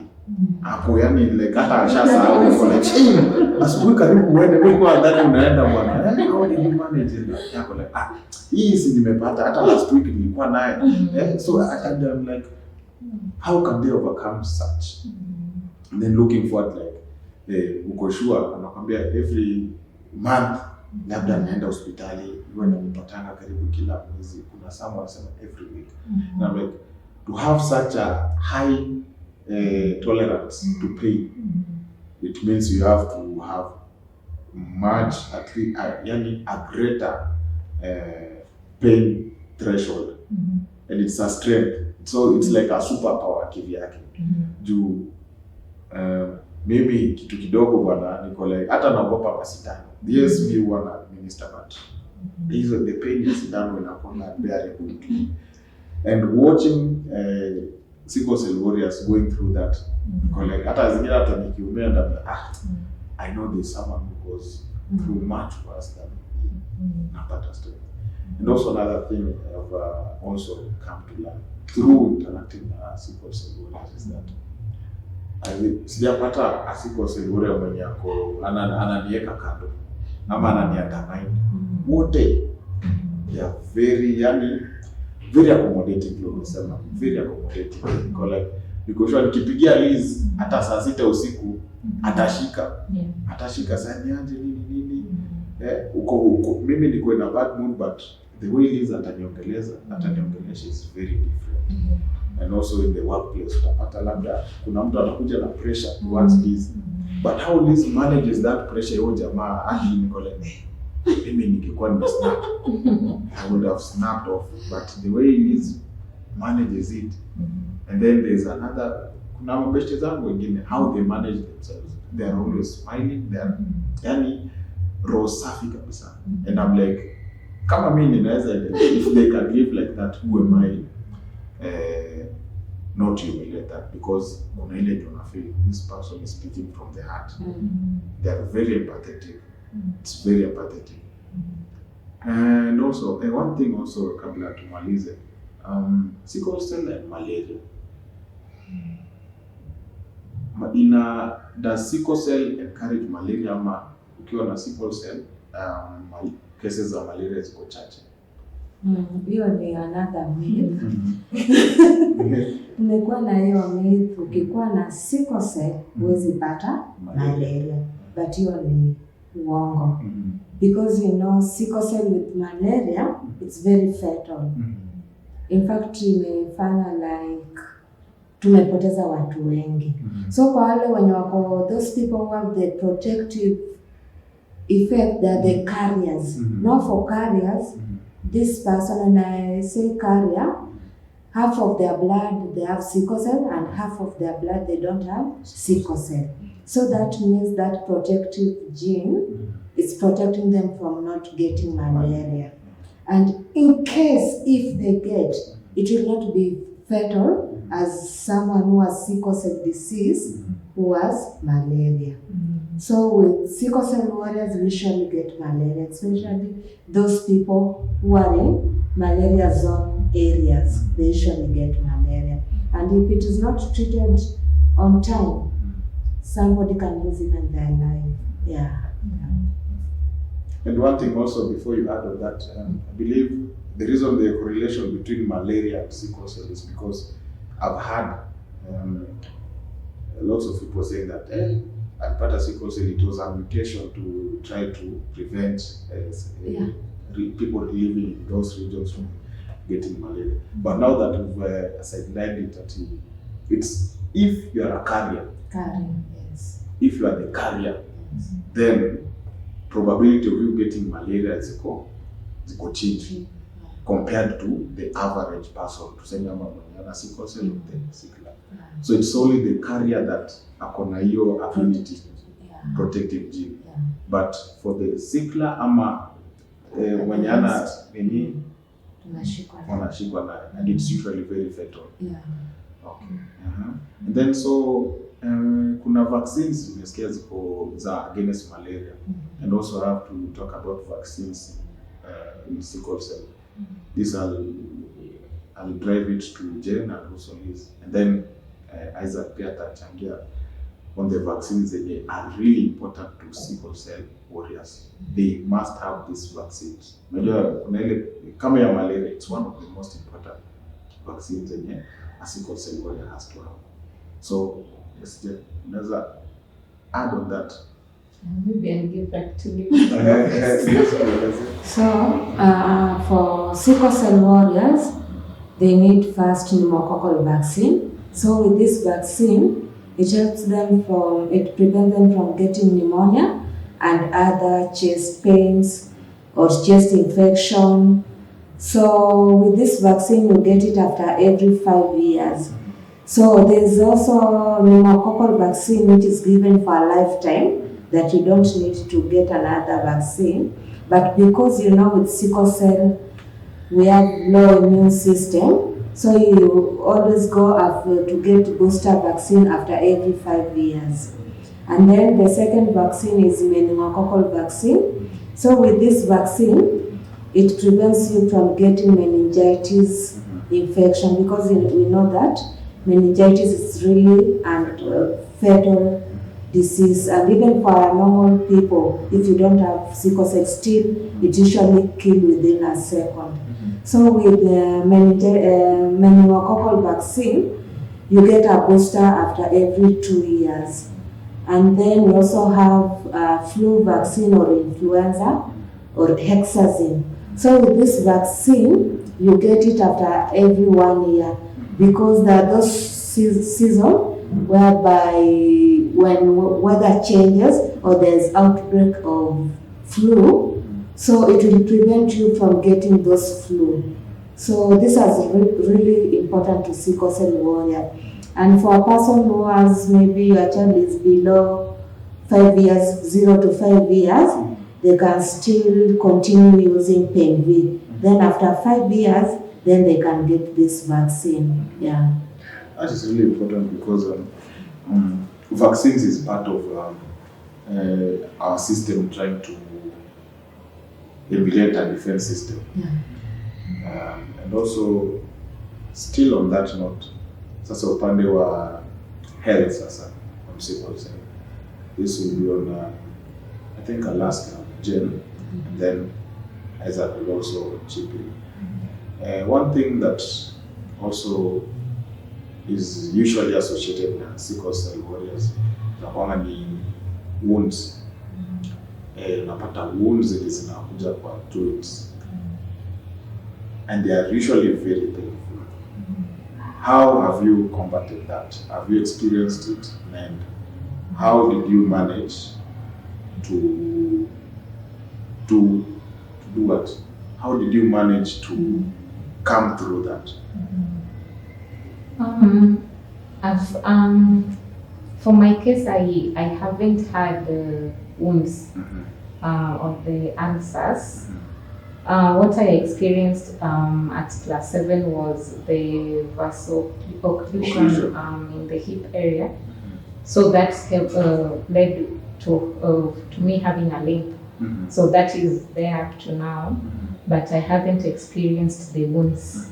So I don't think I'll be the right person to answer that, because I haven't experienced them. Yes. Yes, kwa wounds kama leg ulcers. Hizo leg ulcers. Mimi experience mara mbili. Na zinakuanga painful sana. Sasa kitu yenye nakuanga hapo, yani inasaidianga ni ndio utaimanage pole haraka. Utemwona kana hali unaumia. Wakati unapatanisha ile crisis sasa. Inaenda painful kushinda hata crisis. Yeah. So hata kutembea tena ni costly. Ukienda mahali lazima utaenda footing. Lazima utatafuta means of transport. Private. Yeah. So hapo kwa management lazima tu iweke ikuwe safi. Alafu kama ni manage yangu ukiosha na hydrogen peroxide, alafu nawekea iodine juu. So hiyo iodine nasikianga inakuwa jamu sana. So nikishaosha naanza na maji ya chumvi nafuatia na hydrogen peroxide alafu nafuata na iodine. So after nimeweka iodine ndio na cover. So hivyo huwa inapona, the more wound ni clean ndio the more itapona haraka. First time upon. Yes. Alafu nayo ufuate medical assistance ukusaidie kama drugs utameza ndio Antibiotics na painkiller. Utameza ndio ifanye hiyo wound ikauke haraka. Yes. And yes, how have you been managing? So for management of leg ulcer, first you need to do wound dressing, whereby you have to keep your wound to be clean. And then, for example, if that wound is infected, you need to know which type of bacteria that has affected that wound.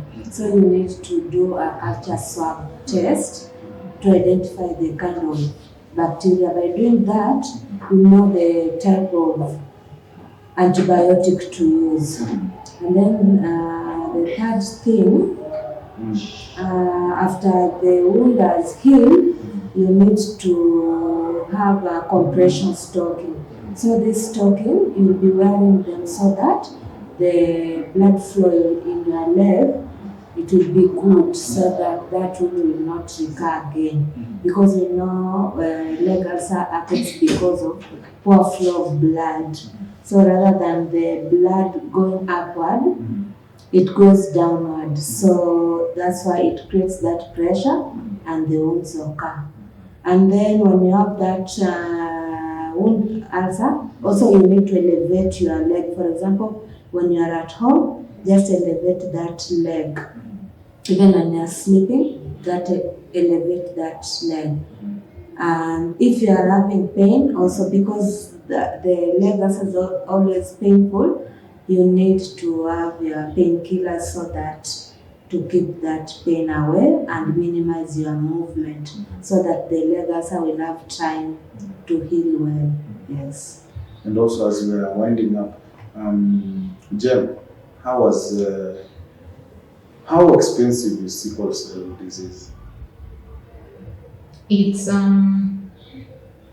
costly. There is a cost to managing sickle cell disease, from dieting, from medication, and also just maintaining your daily routine. When it comes to medication, sickle cell meds are not, especially in Kenya, they are not affordable. I'd say that because they are not affordable for an average family. If one tablet for hydroxyurea right now is 50 shillings. And this is medication that you need to have on a daily basis. So in a month, you are using about maybe 5,000 onwards in medication alone. Then we have also food. There is the normal balanced diet that for a sickler is mandatory. And like I said, with this economy, normal average Kenyans are not even affording that 3 meals in a day. So you can imagine if you have a child, or maybe you have a relative with the condition, again there is that burden.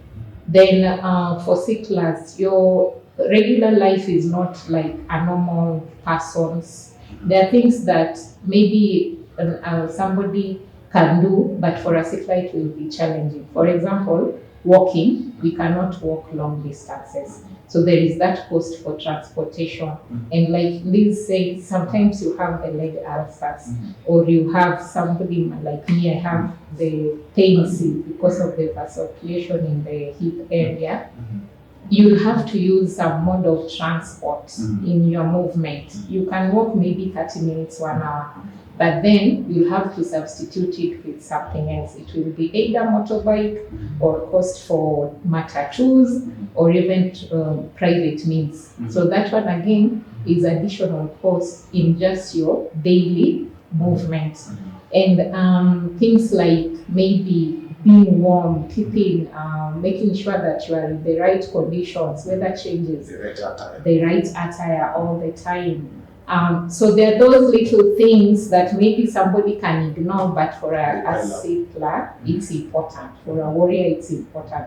So if you can if you can accumulate all those costs, at the end of the day, it's a lot. It's a lot for the Sickler or the warrior. And with the sickle cell again, you have to be ready to go to hospital at any time. So you will have to have your emergency money, just something, just a kitty for to have for that, yes. Because again, sickle cell, the crisis can come at night. At night, you are not going to go to your neighbor to even borrow anything. So you also have to have your resources or just something quick, like a quick means of transport that can take you to hospital at night. So there is also that cost. At least right now, there are things like Uber in the urban setting, but you can imagine somebody mwenye ako huko Ushago anafanya nini usiku, maybe hata hakuna huyo bodaboda or the riders. So you have to have like a collaboration with mtu kama motorbike mwenye atapick sim at that hour, those wee hours of the night. So there is a cost to sickle cell. Yes. And Isaac, have you noticed that change before diagnosis and after diagnosis in terms of the financial aspect? Has there been a difference? Yes, kumekuwa na difference kubwa tena sana. Sababu after before diagnosis, life ilikuwa tu sawa. Diet ile same. Bili ya chakula tuseme tu ilikuwa tu yani constant. Lakini na tuseme monthly, pesa ya kutumia monthly pia ilikuwa tu tuseme average. Lakini after diagnosis, ndio hiyo pesa ya hospitali, pesa ya kutafuta hizo drugs, sikia ni expensive. Alafu na diet pia lazima ikuwe nzuri, alafu na kuvaa. Sasa tena hiyo inaongeza cost juu lazima utafute zile sweta zisikia ziko sawa, zitakukinga na baridi. Alafu tena painkillers pia inakula pesa mingi sana, especially wakati wa crisis, so lazima tu ujipange. Unaona tena hiyo tena ni inaad hiyo pesa inaongezeka. And Liz, on those aspects in umeguzia in terms of expenses, hospital, do you feel like, or do you see if, or has the government done enough in terms of managing sickle cell disease, the financial aspect, because this is something that you have to live with? Has the government done enough, or what else can they do to add on what they're doing in terms of helping financing sickle cell disease in Kenya? I can say that the government has done enough, though they are trying, but I can't say in aspect of financially. I think the government should maybe, for example, see how they have really managed well malaria programs, HIV programs, whereby this patient they usually get their medication. If they can borrow some of those policies to sickle cell disease so that everybody can get their medication, I think it will really help a lot. And then in terms of insurance, sickle cell warriors, they also need that insurance that will cover for their sickle cell disease, because even with SHA, it doesn't cover everything. So a lot of sickle cell warriors are really suffering. And we also find that not every sickle cell warrior has insurance cover. So I think government can do a lot if they have that goodwill. They can do it. Yeah. Because I see in terms of chronic conditions, let's say like the cancers, they have a separate cover from the public insurance. So it will be a good initiative if also the government can consider having a separate or another kitty that covers only sickle cell disease. Because in terms of when it comes to pain, it doesn't rate, it's subjective. So it would be prudent if the government also can consider having a different kitty of insurance that covers sickle cell warriors. And this is coming from diagnosis at birth all the way. It will be a nice initiative from the government. So from Jen's side, at least it's been a good conversation. So any parting shots and also your handles, social media handles, you can get them there. Okay. Yeah, just to appreciate this forum and to encourage the warriors that sickle cell is a condition that you have, but that does not define who you are.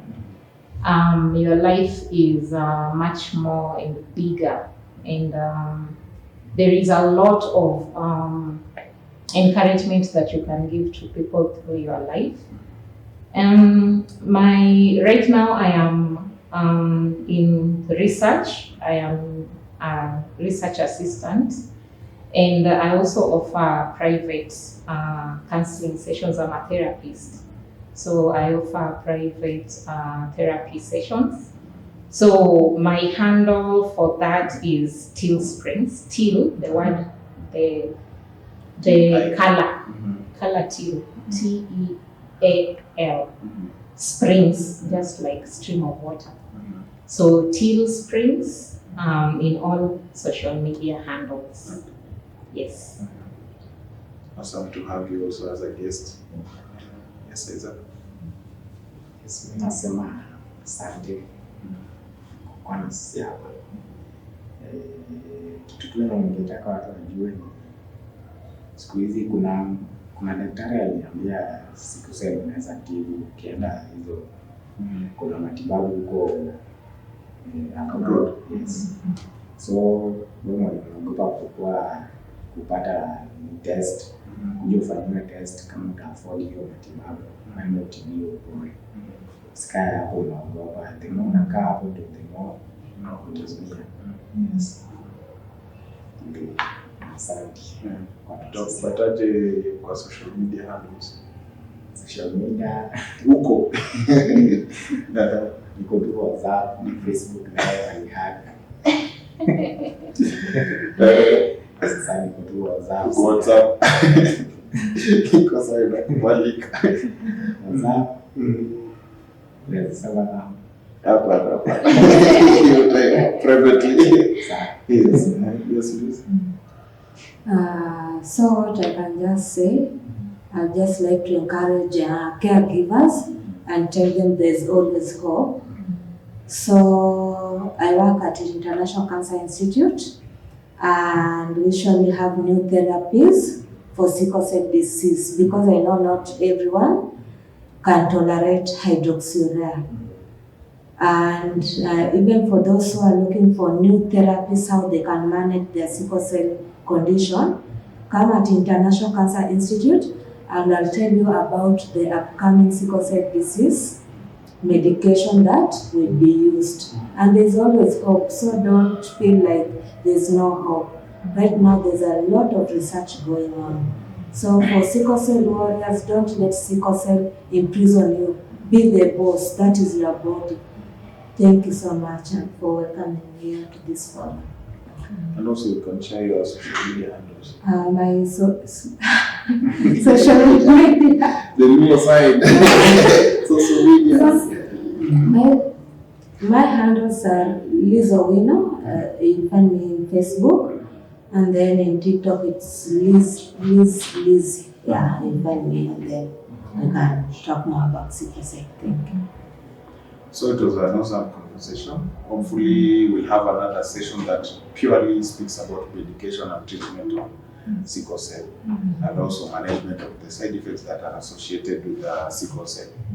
Otherwise, for my viewers, this has been an awesome session, and hopefully we'll have another episode in the coming few months. I would like also to thank my host, Kerry Studios at Rupaz Fun and Fitness, for hosting me and also providing this studio for shooting. It's been an awesome experience. See you in the next episode.